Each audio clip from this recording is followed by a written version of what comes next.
Okay, thank you, Dr. Manoj. Thank you, all doctors in English session, including Dr. Jose Isaac sir. എല്ലാവർക്കും നമസ്കാരം.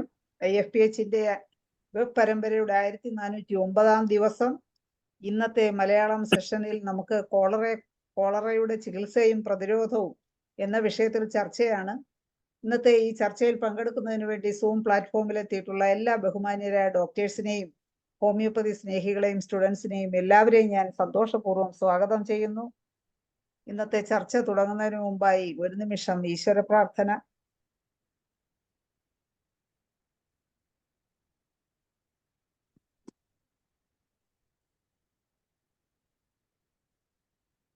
നന്ദി. അങ്ങനെ ഇന്നത്തെ മലയാളം സെഷനിൽ നമുക്ക് കോളറയെ കുറിച്ചുള്ള ചികിത്സയും പ്രതിരോധവും ഈ രണ്ട് പാർട്ടും ചർച്ച ചെയ്യുന്നതാണ് ഇന്നത്തെ വിഷയം. അപ്പൊ ഈ കോളറയെ കുറിച്ച് ആമുഖമായി 2 വാക്ക് സംസാരിക്കുന്നതിന് വേണ്ടി ഞാൻ ഡോക്ടർ ധനേഷിനെ ക്ഷണിക്കും.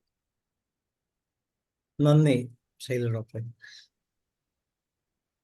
എന്തുകൊണ്ടാണ് ഇന്നിങ്ങനെ ഒരു വിഷയം ചർച്ച ചെയ്യുന്നതെന്ന് വെച്ചാൽ, നമ്മൾ പ്രധാനമായിട്ടും ഇപ്പോഴ് കേരളത്തിൽ കോളറ പൊട്ടിപ്പുറപ്പെടുന്ന രീതിയിലുള്ള വാർത്തകളൊക്കെ വരുന്നു. ജനം പൊതുവെ ഭയപ്പാടിലാണ്. പക്ഷെ യഥാർത്ഥത്തിൽ ജനം വിസ്മരിക്കുന്ന കുറേ കാര്യങ്ങളുണ്ട്. ഹോമിയോപ്പതിയുടെ സാധ്യതകൾ ഈ പറഞ്ഞ അസുഖത്തിന്, കോളറ എന്ന് പറയുന്ന രോഗത്തിന് വളരെ ഫലപ്രദമാണ്. അതെന്തുകൊണ്ടാണോ സർക്കാരിൻ്റെയോ അല്ലെ പൊതുമാധ്യമങ്ങളുടെയോ ദൃഷ്ടിയിൽ പെടുന്നില്ല. അതുകൊണ്ട് തന്നെ ഇന്ന് ഞാൻ ഒരു റേഡിയോ ടോക്കിന് പോയിരുന്നു. അവിടെ ഈ വിഷയത്തിൽ നമ്മൾ ആധികാരികമായിട്ട് സംസാരിക്കാനായി. അപ്പോൾ തീർച്ചയായും പൊതുജന മധ്യത്തിൽ ഹോമിയോപ്പതിയുടെ സാധ്യതകൾ അറിയിക്കാനുള്ള ഒരു ഉത്തരവാദിത്വം നമുക്കുണ്ട്. എല്ലാവരും അതിനുവേണ്ടി പുറത്തു വരേണ്ടതായിട്ടുണ്ട്. കാരണം നമ്മുടെ ഒരു ഹോമിയോപ്പതിയുടെ സാധ്യതകൾ എന്ന് പറയുമ്പോൾ, നമ്മുടെ ഇന്ത്യ ചരിത്രത്തിൽ രേഖപ്പെടുത്തിയിരിക്കുന്ന ഹോമിയോപ്പതി സംബന്ധിച്ചിട്ടുള്ള ഒരേ ഒരു രോഗചികിത്സയുടെ സുപ്രധാന കാര്യങ്ങൾ ഈ കോളറയുടെ കാര്യത്തിൽ നടന്ന സംഭവങ്ങളാണ്.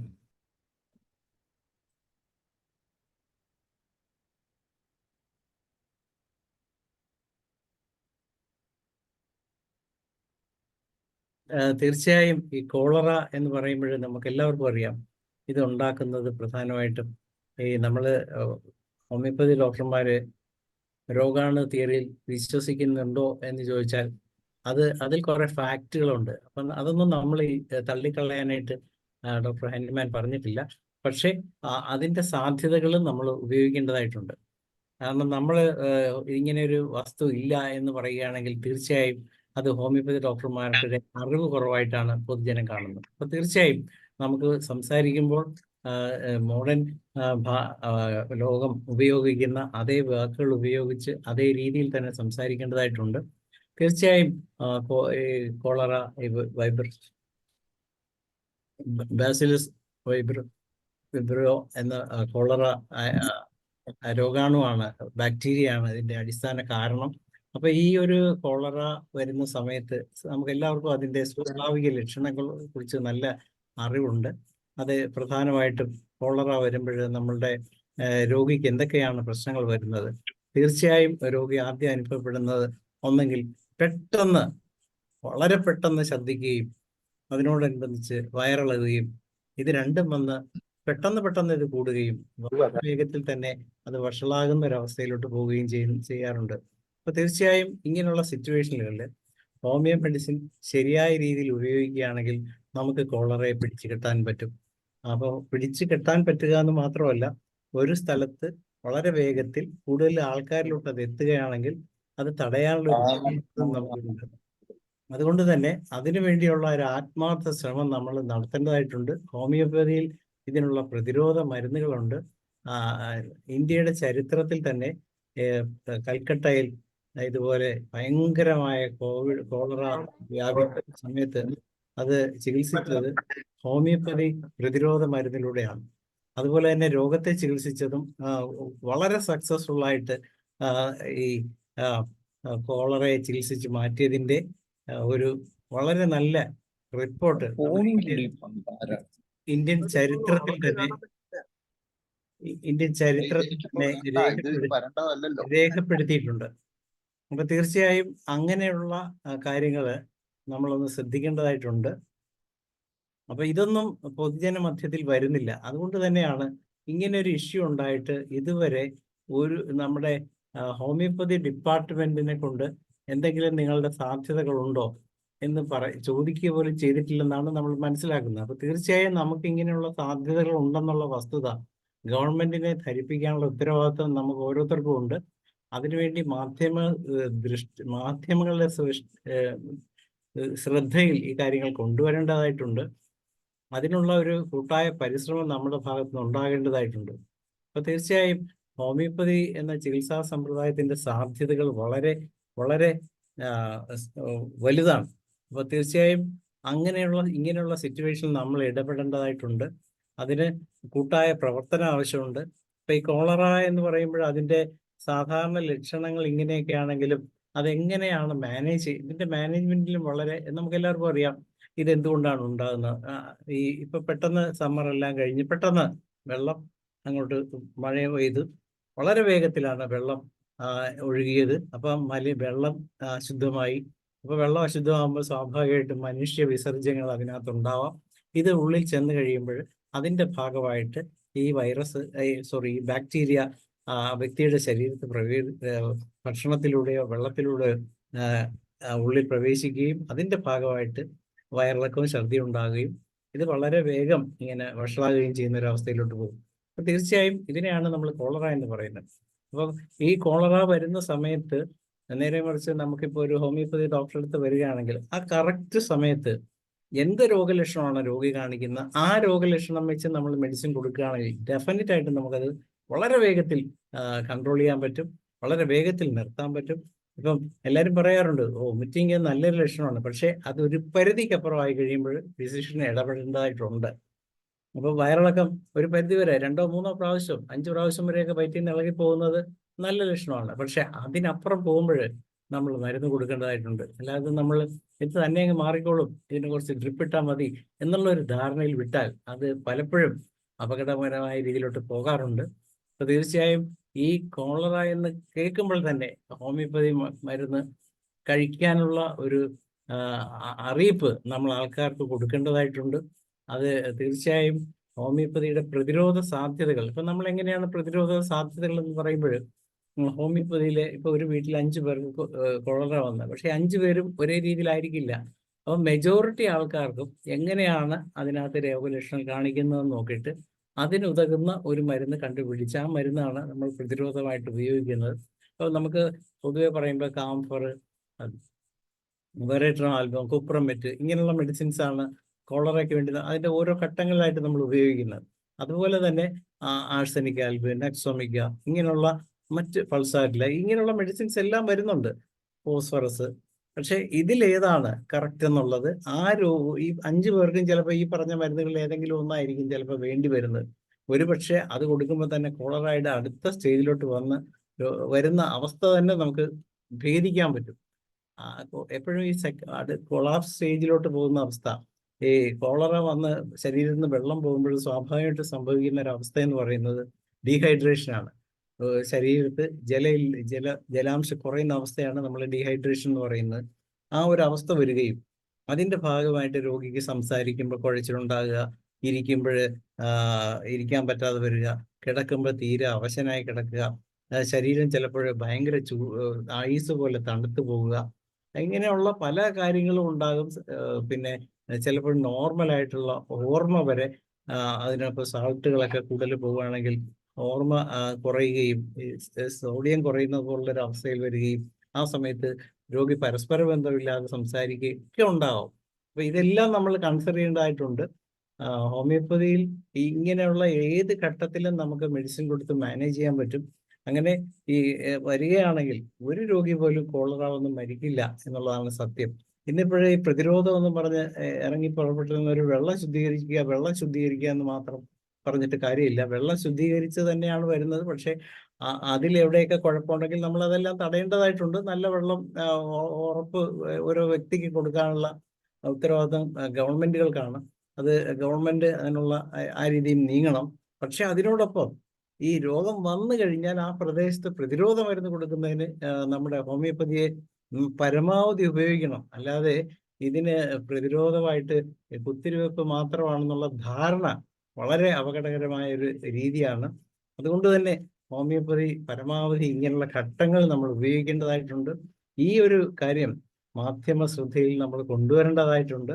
IFBHന്റെ ഇടപെടൽ ഈ ഒരു കാര്യത്തിൽ തുടർന്ന് തന്നെ ഉണ്ടാവും. അതിനുള്ള ശ്രമങ്ങളും നമ്മൾ നടത്തേണ്ടതായിട്ടുണ്ട്. അപ്പൊ ഈ കോളറ വരുമ്പോൾ ഈ രോഗി സാധാരണ നമ്മുടെ നാട്ടിൽ കണ്ടുവരുന്ന ഒരു പ്രവണത, പെട്ടെന്ന് ഒരാൾ, അത് കൊച്ചു കുട്ടിയാവണമെന്നില്ല, കോളറ വരുന്നത് ഏത് പ്രായത്തിലും വരാം. കൊച്ചു കുട്ടികൾ മുതൽ വലിയ ബെഡ്രിഡൻ ആയി കിടക്കുന്ന ആൾക്കാരിൽ വരെ സംഭവിക്കാവുന്ന കാര്യങ്ങളാണ്. അപ്പൊ ഇത് വരുമ്പോൾ നമ്മൾ പ്രധാനമായിട്ടും ഈ ഡീഹൈഡ്രേഷൻ തടയുക, അതിന് മുന്നോടിയായിട്ട് നമ്മൾ ശുദ്ധ പാനീയം കൊടുക്കുക. പക്ഷേ കണ്ടുവരുന്നത് ഒന്ന് ഛർദ്ദിക്കുമ്പോൾ തന്നെ ഒരു ഗ്ലാസ് വെള്ളം, പലരുടെയും ധാരണയാണ് പെട്ടെന്ന് ഡീഹൈഡ്രേഷൻ വരുമെന്ന് എഴുതി ഒന്ന് ഛർദ്ദിക്കുമ്പോൾ തന്നെ ഒരു ഗ്ലാസ് വെള്ളം എടുത്ത് കുടിപ്പിക്കുക, അല്ലെ ORS അങ്ങനെ എന്തെങ്കിലും കുടിപ്പിക്കും. പക്ഷെ എന്നാലും എന്ത് പറ്റുന്ന വെച്ചാൽ ഇത് 2 ഗ്ലാസ് ഛർദ്ദിക്കും ചിലപ്പം. അങ്ങനെ ഛർദ്ദിക്കുമ്പോഴത്തേക്ക് കൊടുത്തതിൽ കൂടുതൽ പോവുകയും കൂടുതൽ ഡീഹൈഡ്രേഷൻ വരികയും ചെയ്യും. അപ്പൊ നമ്മളെപ്പോഴും ഡിവൈഡഡ് ആയിട്ട് സ്വല്പമായിട്ട് നമ്മൾ ഈ ഡ്രിപ്പ് കയറ്റുന്നത് എങ്ങനെയാണോ ആ രീതിയിൽ, നമുക്കറിയാം 1 മണിക്കൂറൊക്കെ സമയം കൊണ്ടാണ് ഒരു ബോട്ടില് ഡ്രിപ്പ് തീരുന്നത്. അപ്പൊ അതുപോലെ തന്നെ സലൈൻ ആണെങ്കിലും ഗ്ലൂക്കോസ് IV ആണെങ്കിലും, അപ്പൊ ആ രീതിക്ക് നമ്മൾ ഒരു ചെറിയ സ്പൂൺ സിപ്പ് ബൈ സിപ്പായിട്ട് കൊടുത്ത് അവരെ ഗ്രാജുവലായിട്ട് പിക്കപ്പ് ചെയ്യും. അത് അവര് ഇമ്പ്രൂവ്മെന്റ് വരുന്നതനുസരിച്ച് കൂടുതൽ 1/2 ഗ്ലാസ് വെള്ളം, പിന്നെ 1 ഗ്ലാസ് വെള്ളം, ആ രീതിയിൽ കൊടുക്കുകയും അവർ എപ്പോഴാണോ വിശക്കുന്നത് ആ സമയത്ത് ഭക്ഷണം കഴിപ്പിക്കുകയും ചെയ്യുക. ഈ രീതിയിൽ നമ്മളൊരു പ്രോപ്പർ മാനേജ്മെന്റ് ചെയ്യുകയാണെങ്കിൽ അത് നല്ല രീതിയിൽ നമുക്ക് സക്സസ്ഫുൾ ആക്കാൻ പറ്റും. അതുപോലെ തന്നെ ഏറ്റവും പ്രധാനമായിട്ട് ഉപ്പിട്ട കഞ്ഞിവെള്ളം ഭയങ്കര എഫക്റ്റ് ആണ്. നമ്മൾ എല്ലാവരും വെറും കഞ്ഞിവെള്ളമല്ലേ എന്ന് പറയുന്നത്, അത് കാടിയല്ലേ എന്ന് വിചാരിക്കുന്ന ഒരു സമൂഹമാണ്. പക്ഷെ യഥാർത്ഥത്തിൽ ഈ കോളറയുടെ കാര്യത്തിൽ ഏറ്റവും നല്ല ഒരു മറുമരുന്ന് പോലെ തന്നെ വർക്ക് ചെയ്യുന്ന ഒരു സംഭവമാണ്. അതും ഒരു 100 പേരിൽ കഞ്ഞിവെള്ളം കൊടുത്ത് പരീക്ഷണം നടത്തി, IV കൊടുത്ത് 100 പേരിൽ 2 പേരിലെ റിസൾട്ട് ഒരുപോലെ തന്നെയാണ് വന്നത്. അപ്പം ഇതിൽ നിന്ന് നമ്മുടെ നാടൻ പ്രയോഗങ്ങൾ ഇങ്ങനെയുള്ള കാര്യങ്ങൾക്ക് നമ്മുടെ മെഡിസിനോടൊപ്പം ചെയ്യുകയാണെങ്കിൽ വളരെ വേഗത്തിൽ ആളെ നമുക്ക് റിക്കവറി ആക്കി കൊണ്ടുവരാൻ പറ്റും. പിന്നെ കോളറ വ്യാപിക്കുന്നത് തടയുന്നതിനായിട്ട് ഞാൻ ഈ പറഞ്ഞ പോലെ ചരിത്രത്തിലുള്ള ഈ ഹോമിയോപ്പതിയുടെ സാധ്യതകൾ ഉപയോഗിക്കണം. അതുപോലെ തന്നെ പണ്ട് നമ്മുടെ വേദിയിൽ പലപ്പോഴും പറഞ്ഞിട്ടുണ്ട്, കൊച്ചിയിൽ ഇതുപോലെ പണ്ട് ഉണ്ടായപ്പോൾ അന്ന് നമ്മുടെ ലത്തി സാറിൻ്റെയൊക്കെ നേതൃത്വത്തിൽ വളരെ നല്ല രീതിയിൽ പ്രതിരോധ മരുന്നുകൾ കൊടുക്കുകയും അതുപോലെ തന്നെ രോഗികളെ ചികിത്സിക്കാനുള്ള മെഡിസിൻ ഉപയോഗിക്കുകയും ചെയ്തപ്പോൾ വളരെ വേഗത്തിൽ ഈ കോളറ നിയന്ത്രണ വിധേയമായി എന്നുള്ളതാണ് സത്യം. ഇത്രയൊക്കെയാണ് ഇതിൻ്റെ ആമുഖമായിട്ട് പറയാനുള്ളത്. ഇനി മറ്റു കാര്യങ്ങളെല്ലാം മറ്റു ഡോക്ടർമാരും എല്ലാവരും പങ്കുവെക്കും. ഡോക്ടർ മ്യൂട്ടാണ്. നന്ദി ധനേഷ് ഡോക്ടറെ. ആമുഖം തന്നെ വളരെ വിശാലമായി തന്നെ വിശദമായി തന്നെ ധനേഷ് ഡോക്ടർ പറഞ്ഞു. ഇനിയും പക്ഷെ എങ്കിലും നമുക്ക് കോളറ വന്നാൽ അതിന്റെ പ്രാരംഭ ദിശയിൽ തന്നെ എന്തൊക്കെ മെഡിസിൻസ് നമുക്ക് കൊടുക്കാം, പ്രതിരോധമായി എന്താണ്, ഏതൊക്കെയാണ് വരുന്നത്, ഒറ്റ മെഡിസിൻ പറയാൻ പറ്റൂല. കാരണം ഓരോ സ്ഥലത്തെ എന്തൊക്കെയാണ് ലക്ഷണങ്ങളെന്നനുസരിച്ചാണ് നമ്മൾ പ്രതിരോധ മരുന്ന് സെലക്ട് ചെയ്യുന്നത്. എങ്കിലും ഇന്ന മരുന്നുകൾ വരാം എന്നുള്ള കാര്യങ്ങളെ കുറിച്ചെല്ലാം ചർച്ചയിൽ വരേണ്ടതായിട്ടുണ്ട്. ഓരോരുത്തരുടെയും അനുഭവം, കോളറ ചികിത്സിച്ച അനുഭവങ്ങൾ ഉണ്ടെങ്കിൽ അത് പങ്കുവയ്ക്കാം. അപ്പൊ അതിനെല്ലാമായിട്ട് നമ്മുടെ ഒത്തിരി ഡോക്ടേഴ്സ്, സീനിയേഴ്സും ജൂനിയേഴ്സും ഒക്കെ ആയിട്ട് നമ്മളെ പ്ലാറ്റ്ഫോമിൽ ഇന്നുണ്ട്. രാജൻ സാറുണ്ട്, രാജൻ KK സാറ്. സാറിനെയൊക്കെ കണ്ടിട്ട് കുറച്ച് നാളായി. സാർ എന്തെങ്കിലും പറയുവാൻ ആഗ്രഹിക്കുന്നുണ്ടെങ്കിൽ പറയാം. ജയലളിത ഡോക്ടറുണ്ട്.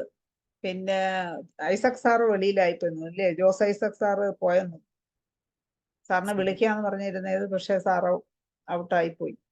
അപ്പൊ ഇനി ഉള്ള എല്ലാവർക്കും അവരവരുടെ അനുഭവങ്ങളും സംശയങ്ങളോ പിന്നെ മെഡിസിൻ്റെ കാര്യങ്ങളെല്ലാം അഭിപ്രായങ്ങൾ പങ്കുവയ്ക്കാം. അപ്പൊ അതിനെ ഓരോരുത്തരായിട്ട് ഹാൻഡ് റൈസ് ചെയ്ത് വരണം. ഹ്യൂബർട്ട് ഡോക്ടർ വല്ലതും പറയാനായിട്ട് വന്നേ അതോ അൺമ്യൂട്ട് ചെയ്യാൻ പറ്റില്ലേ? ആ, ഹ്യൂബർട്ട് ഡോക്ടർ എന്തെങ്കിലും പറയാനായിട്ടാണോ വന്നത്? എനിക്ക് വളരെ എഫക്റ്റീവായിട്ട് തോന്നിയിട്ടുള്ള സാധാരണ കോളറയ്ക്ക് നമ്മൾ ധനേഷ് ഡോക്ടർ പറഞ്ഞിട്ടുള്ളതാണെങ്കിലും ഞാൻ ഒന്നുകൂടെ ഒന്ന് ഉറപ്പിച്ച് പറയാനായിട്ട് ആഗ്രഹിക്കുന്നു. ക്യാൻസർ വളരെ ഫസ്റ്റ് മെഡിസിൻ തന്നെയാണ്. ക്യാൻസർ കൊടുത്തിരുമ്പോൾ ഒരുപാട് കൺട്രോൾ ചെയ്യാൻ പറ്റുന്നുണ്ട്. പിന്നെ രണ്ടാമത്തെ ഇതിൽ വരുന്നത് മെർസോളും ആഴ്സനിക് ആൽബം. മെർസോളും ആഴ്സനിക് ആൽബം ഗ്യാസ്ട്രോഎൻട്രൈറ്റിസ് ഇങ്ങനെയുള്ള കേസുകൾക്കൊക്കെ നമ്മൾ പലപ്പോഴും വളരെയേറെ ഉപയോഗപ്പെടുന്നതായിട്ട് കണ്ടിട്ടുണ്ട്. അത് രണ്ടുമാണ് എനിക്ക് ഉള്ളത്. പിന്നെ പോഡോഫൈലം ബാക്കിയുള്ളതൊക്കെ ഉണ്ട്. വെറാട്രം വൈറൈഡ്, വെറാട്രം ആൽബ് ഒക്കെ വരുന്നുണ്ട്. എന്നിരുന്നാലും നമ്മൾ ഈ ചിലപ്പോൾ ഈ അതുമായിട്ട് ബന്ധപ്പെട്ട് വല്ല പോയ്സണസ് എഫക്റ്റ് ഒക്കെ ഉണ്ടെങ്കിൽ പോയ്സണസ് എഫക്റ്റ് ഒക്കെ കുറയ്ക്കത്തക്ക രീതിയിലുള്ള ഒരു ആൻറ്റിഡോട്ടിങ് പലപ്പോഴും നല്ലതായിരിക്കും. കാരണം എന്ന് വെച്ചാൽ പൾസാറ്റിലൊക്കെ പലപ്പോഴും ആൻറ്റിഡോട്ടിങ്ങിന് നല്ലതാണ്. ഇതിൻ്റെയൊക്കെ പോയ്സണിങ് എന്തെങ്കിലുമൊക്കെ ബാക്ടീരിയലോ വൈറലായിട്ടുള്ള പോയ്സണിങ് ഒക്കെ വരുന്ന സമയത്ത് ഉപയോഗിക്കാം. ഇതൊക്കെ ഇത്രയേ പറയാനുള്ളൂ. പിന്നെ ബാക്കിയുള്ളത് നമുക്കറിയാമല്ലോ, മറ്റൊക്കെ ഉപയോഗിക്കുന്നതാണ്. എന്നിരുന്നാലും ഈ 3 മെഡിസിൻസ് നമ്മൾ വളരെ ഫസ്റ്റായിട്ട് തിരഞ്ഞെടുക്കാറുണ്ട്. കൊടുക്കാം. പിന്നെ ഈ ക്ഷീണമൊക്കെ ഉണ്ടാകുമ്പോഴുള്ള മാനേജ്മെന്റ് ആയിരിക്കും ഇതിൽ പ്രധാനം. അവരൊക്കെ ഒരു കോൺഫിഡൻസ് കൊടുത്ത് പിടിച്ചു നിർത്തുകയും പിന്നെ ക്ഷീണം അങ്ങനെയുള്ള കാര്യങ്ങൾ കൂടുതലായിട്ട് അതിലോട്ട് പോകാതെ ഉള്ള അക്യൂട്ട് മാനേജ്മെന്റ് വളരെ പ്രധാനമാണ് കോളറയെ സംബന്ധിച്ച്. അതും എനിക്ക് അങ്ങനെ തോന്നുന്നു, ഇല്ലേ? ക്ഷീണത്തിലോട്ട് വലിയ ക്ഷീണം ആ സ്റ്റേജിലോട്ടൊന്നും പോകാതെ തുടക്കത്തിലെ ഈ പറഞ്ഞ കണക്ക് റിപ്പീറ്റഡ് ആയിട്ട് കുറേശ്ശെ വെള്ളമൊക്കെ കഞ്ഞിവെള്ളമൊക്കെ ഇട്ട് കൊടുക്കുകയും പിന്നെ റിപ്പീറ്റഡ് ആയിട്ട് മരുന്ന് കൊടുക്കുകയും ഒക്കെ ചെയ്ത് കൂടുതൽ വേഴ്സ് ആവാതെ മാനേജ് ചെയ്യുക എന്നുള്ളത് പ്രധാനം. വേറൊരു medicine Kurchi mother tincture. Kurchi mother tincture അത് വളരെ ഹെൽപ്ഫുൾ ആണ്. അതിന് വേറൊരു പേരൂടെ ഉണ്ട് ഇപ്പൊ. തേയില നമ്മൾ സാധാരണ കട്ടിയായിട്ട് നല്ല തിക്കായിട്ട് തേയില ഇട്ട് കുടിക്കുന്നതും ഹെൽപ്ഫുൾ ആണ് ഈ ചില അത് തന്നെ പേര്. അത് അങ്ങോട്ട് പെട്ടെന്ന് ദഹിക്കത്തുമില്ല. കുറിച്ചി എന്നായിരുന്നു നേരത്തെ നമ്മൾ ആ ഡിപ്പാർട്ട്മെന്റ് വരുമ്പോഴൊക്കെ കുറിച്ചി കിട്ടിയും ചേർന്ന് എഴുതുന്നത്. ഇപ്പൊ ഈ പേരാണ് എഴുതുന്നത് ബ്രാക്കറ്റില്. പിന്നെ ചില കമ്പനിക്കാരൊക്കെ കുറിച്ചിന്ന് എഴുതും, ചിലർ എഴുതുന്നുമില്ല ഇപ്പൊ. ഓക്കെ, അപ്പൊ ഈ അനിൽകുമാർ ഡോക്ടർ അല്ലേ? അനിൽകുമാർ ഡോക്ടർ എന്താണ് കോളറയെ കുറിച്ച് പറയാനുള്ളത്? ഇപ്പൊ അടുത്ത 2 കേസുകൾ കിട്ടിയിരുന്നു. അതില് ഞാൻ കൊടുത്ത വെറാട്രം ആൽബ് 30 ആണ്. വളരെ എഫക്റ്റീവ്, പിടിച്ചു കിട്ടുന്നത്. പിന്നെ ഡയറിയ കൺട്രോൾ ആകുന്ന കുറിച്ച് പോലെ തന്നെ വേറൊരു മെഡിസിൻ ഉണ്ട്, ചപ്പാറോ അമർഗോസ. എന്താ chaparro amargosa? Minimum dose. Chaparro amargosa. Okay, അത് കൊടുത്തിട്ടില്ല. കുറിച്ചി ടിഞ്ചർ നല്ല ഒരു എഫക്റ്റീവ് ആയിട്ടുള്ള മെഡിസിൻ ആണ്. നമുക്ക് ഏത് ഡയറിയക്ക് ആണെങ്കിലും കൊടുക്കാം, ഡിസെൻട്രിക്ക് ആണെങ്കിലും കൊടുക്കാം, കോളറയ്ക്ക് ആണെങ്കിലും കൊടുക്കാം. വളരെ എഫക്റ്റീവ് ആണ് വെറാട്ര. പിന്നെ കാംഫർ, ഹ്യൂബർട്ട് കാംഫർ എഫക്റ്റീവ് ആണ്. പിന്നെ കട്ടൻ ചായ തേയില തേക്കുന്ന അതും എഫക്റ്റീവ് ആണ്. ഇതെല്ലാം കഴിച്ചാലും ചിലപ്പോൾ നിൽക്കില്ല. പിന്നെ ചിലപ്പം നമുക്ക് എന്താ പറയാ കഞ്ഞിവെള്ളവും ബാക്കിയെല്ലാം കൊടുക്കാം. എന്നാലും ആക്സസറി മാനേജ്മെന്റിന് നമ്മുടെ കയ്യിൽ വേറെ മാർഗം വേറെ ഒന്നുമില്ല. ഇത് കരിക്കും വെള്ളം കൊടുക്കാം. ഇതൊക്കെ എഫക്റ്റീവ് ആണ്. ടിഞ്ചർ തന്നെ ചപ്പാറോ അമർഗോസ വളരെ എഫക്റ്റീവ് ആണ്. ടിഞ്ചറാണ്. അത് ഞാൻ കൊടുക്കുന്നത് അങ്ങനെ അല്ല. ഒരു 10 ഡ്രോപ്സ് എടുത്തിട്ട് പിന്നെ ഒരു ഹാഫ് ഓൺസ് ബോട്ടിൽ, ബാക്കി കംപ്ലീറ്റ് ആക്കുമായിരിക്കും. 3 ഡ്രോപ്സ് എവരി അവറിൽ കഴിക്കുമ്പോ നിൽക്കും. ഹലോ, കേൾക്കാം? Doctor Shobhana doctor hand raise ചെയ്യുന്നുണ്ട്. ഡോക്ടറെ അൺമ്യൂട്ട് ചെയ്ത് സംസാരിച്ചോളൂ. ഡോക്ടർ അൺമ്യൂട്ട് ചെയ്തേ. ഇടയ്ക്ക് ഇതിന് പ്രിവെന്റ് ചെയ്യാൻ ഞാൻ ഏറ്റവും നല്ല ഒരു മെഡിസിൻ ആണ് കുപ്രാസെറ്റിക്കം 3x.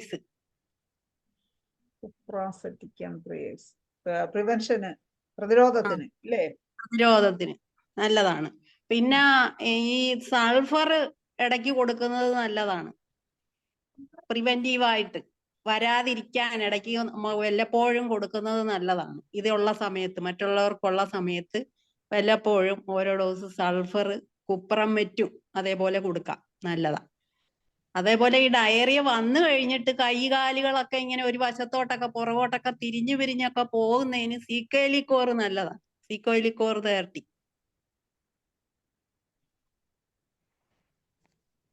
നല്ല ആക്ഷൻ കിട്ടിയിട്ടുണ്ട്. തിരിഞ്ഞു പോണത് മറ്റേ എന്തോന്ന് ക്രാംസ് ആവും.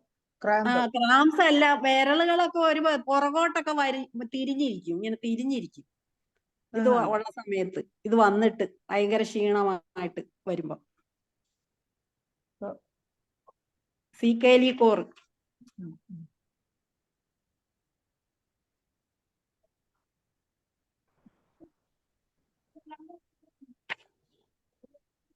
പിന്നെ ഈ എപ്പോഴും ഈ കാംഫർ കുപ്രമെറ്റിന്റെ കൂടെ ഒക്കെ കൊടുക്കുമ്പോ അത്രയും നല്ല എഫക്റ്റ് കിട്ടാറില്ല. രണ്ടും കൂടി ഫസ്റ്റ് സ്റ്റേജിലെ കാംഫർ നല്ലതാണ്. അത് പഞ്ചസാര ഡോക്ടറെ അതുകൊണ്ടല്ല, ക്യാംഫർ യൂണിവേഴ്സൽ ആന്റിഡോട്ട് ആണ്. വേറെ മെഡിസിൻ കൊടുത്ത ആന്റിഡോട്ട് ആവും. ബാക്കി അവസാനേ വർക്ക് ചെയ്യാത്ത അവസാനേ കൊടുക്കാവൂ ക്യാംഫർ.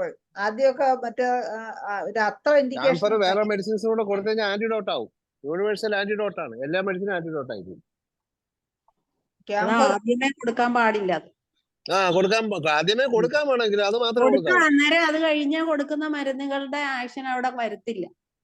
ഇല്ല, ക്യാംഫർ അത്ര ഇൻഡിക്കേറ്റഡ് ആണെന്ന് തോന്നിയാണെങ്കിൽ മാത്രമേ ആദ്യം കൊടുക്കാവൂ. ശൈല ഡോക്ടറെ, ഒരു കാര്യം ചോദിച്ചോട്ടെ? നമ്മളിപ്പം ഡിസ്കസ് ചെയ്തല്ലോ, ഇതിനൊരു ജീനസ് എപ്പിഡമിക്സ് വന്നിട്ടുണ്ടോ പ്രിവെന്റീവ് ആയിട്ട്? ജീനസ് എപ്പിഡമിക്സ് വന്നിട്ടില്ലല്ലോ. അതാണ് അറിയേണ്ടത്. അതെന്താ ഇവരെ റീച്ച് ഒന്നും കൂടിയില്ലേ? അതിനെ കുറിച്ച് ഞാൻ അന്വേഷിച്ചിട്ടില്ല കേട്ടോ. ഞാൻ ഒന്ന് അന്വേഷിക്കേണ്ട കാര്യമാണ് തീർച്ചയായിട്ടും. കാരണം എങ്കിൽ നമുക്ക് പ്രിവെന്റീവ് കൊടുത്തു തുടങ്ങാം. അതെ. പിന്നെ പ്രിവെന്റീവ് ഇപ്പൊ ഡോക്ടർ പറഞ്ഞു കുപ്രസെറ്റിക്കാൻ നല്ലതാണ്, പക്ഷെ നമുക്ക് കൊടുക്കാൻ പാടില്ല. പക്ഷെ രഹസ്യമായിട്ട് വേണമെങ്കിൽ കൊടുക്കാം, പരസ്യമായിട്ട് നമ്മളങ്ങ് കൊടുക്കും. കൊറോണയ്ക്ക് നമ്മളങ്ങനെ കൊടുത്തു. രഹസ്യമായിട്ട് കൊടുക്കാം, പരസ്യമായിട്ട് കൊടുത്തൂടാ. കാരണം പരസ്യമായിട്ട് കൊടുക്കാം. അതൊക്കെ പരസ്യം നമ്മൾ പ്രിവെന്റ് ചെയ്തിട്ട് നമ്മൾ ക്ലിനിക്കിൽ കൊടുക്കും. ആരും ഒന്നും ചെയ്യൂല. പിടിച്ച് തല പിടിക്കും. DLEG മീറ്റിംഗ് ഒക്കെ കൂടി ജീനസ് അതായത് അവര് കൂടിക്കൊണ്ടിരിക്കട്ടെ, അപ്പോഴത്തേക്കും കോളറ തീരും. കണ്ടുപിടിച്ചൊക്കെ നമുക്ക് അനൗൺസ് ചെയ്യാൻ പറ്റും. ഇത് കണ്ടുപിടിക്കാൻ ഭയങ്കര പാടാണ് ഡോക്ടറെ. ജനറൽ സിംറ്റംസ് എടുത്ത് റെപ്പർട്ടൈസ് മെഡിസിൻ വരും. ചെയ്തുകൂടെ? ഇപ്പൊ കൂടുതലായിട്ട് തിരുവനന്തപുരം ജില്ലയിൽ കൂടുതലായിട്ടുണ്ടോ ഡോക്ടറെ? ഉണ്ട്. നെയ്യാറ്റിങ്കര സൈഡിൽ ഉണ്ടെന്ന് പറയുന്നു. നെയ്യാറ്റിങ്കര സൈഡ്. അതിനു മുമ്പ് പ്രിവെന്റീവ് സ്റ്റാർട്ട് ചെയ്താൽ അവിടെ വെച്ച് നിൽക്കും. അല്ല, അപ്പൊ മനോജ് ഡോക്ടർ പോണേരും മനോജ് ഡോക്ടറോട് ചോദിക്കായിരുന്നു. മനോജ് ഡോക്ടർ ഇപ്പൊ തിരുവനന്തപുരം ജില്ലയിലാണല്ലോ. അതെ, ചോദിക്കാം. Okay, thank U. Okay doctor.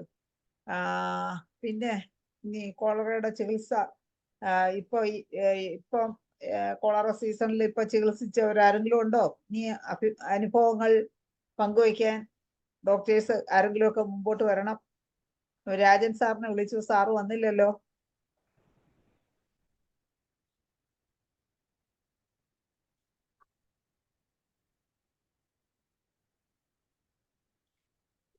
പിന്നെ Deepa Prakash Jayalalitha doctor hand raise ചെയ്ത് മുമ്പോട്ട് വന്നിട്ടുണ്ട്. ഡോക്ടറെ സംസാരിച്ചോളൂ. ഞാൻ ഈ കഴിഞ്ഞ ദിവസം സ്കൂളിൽ നിന്ന് ഒരു കുട്ടി കൊണ്ടുവന്നു പറഞ്ഞുകൊണ്ട് ഡയറിയ വോമിറ്റിംഗ് ആയിട്ട് ഒരു വീട്ടില് കുട്ടിയാണ് കൊണ്ടുവന്നത്. കുട്ടിയുടെ അമ്മ പ്രഗ്നന്റ് ആയിരുന്നു. അടുത്ത മാസം ഡേറ്റ് ആണ്. അമ്മയ്ക്കും വന്നു, അമ്മൂമ്മയ്ക്കും വന്നു. ഞാൻ കൊടുത്തത് ആഴ്സാൽബും, പിന്നെ അത് കഴിഞ്ഞ് ഭയങ്കര ക്ഷീണം എന്ന് പറഞ്ഞപ്പോ സിങ്കോണുമാണ് കൊടുത്തത്. നല്ല ആക്ഷൻ കിട്ടിയിട്ടുണ്ട്. പിന്നെ ഞാൻ കഴിഞ്ഞ ക്ലാസ്സിൽ പറഞ്ഞിരുന്നു, ഇത് തന്നെ നമ്മളൊരു കോളറയുടെ ഡയറിയുടെ ഒരു ഇത് വെച്ചപ്പോ ഞാൻ പറഞ്ഞായിരുന്നു, ഫുഡിൽ നിന്നും വരുന്ന കാരണങ്ങൾ അനുസരിച്ചിട്ട് നമ്മൾ മെഡിസിൻ കൊടുക്കണം.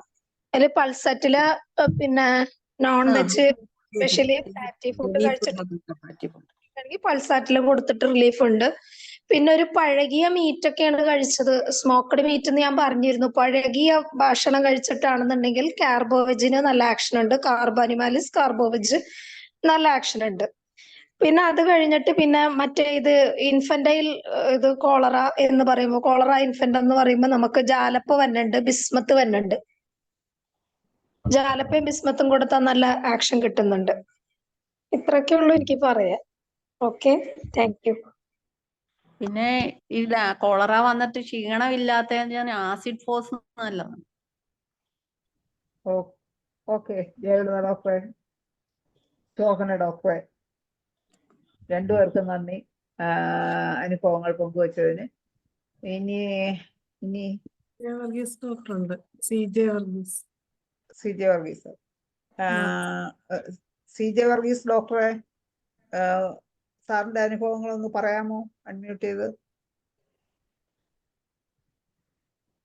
CJ വർഗീസ് സാറിനെ കാണുന്നില്ലേ? സാറൊന്ന്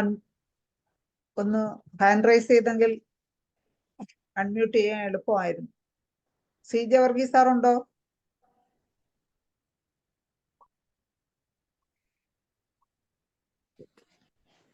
CJ വർഗീസ് സാർ ഒന്ന് ഹാൻഡ് റൈസ് ചെയ്യാമോ?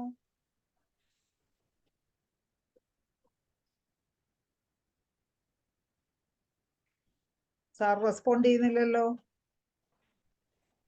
പിന്നെ ആരാണ്? Deepa Prakash doctor, cholera case വല്ലതും കിട്ടിയോ?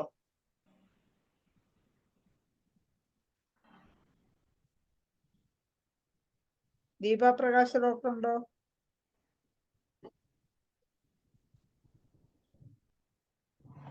ആരും ഒന്നും പറയുന്നില്ലേ? ശാന്താചന്ദ്രൻ മാഡം ഉണ്ടല്ലേ?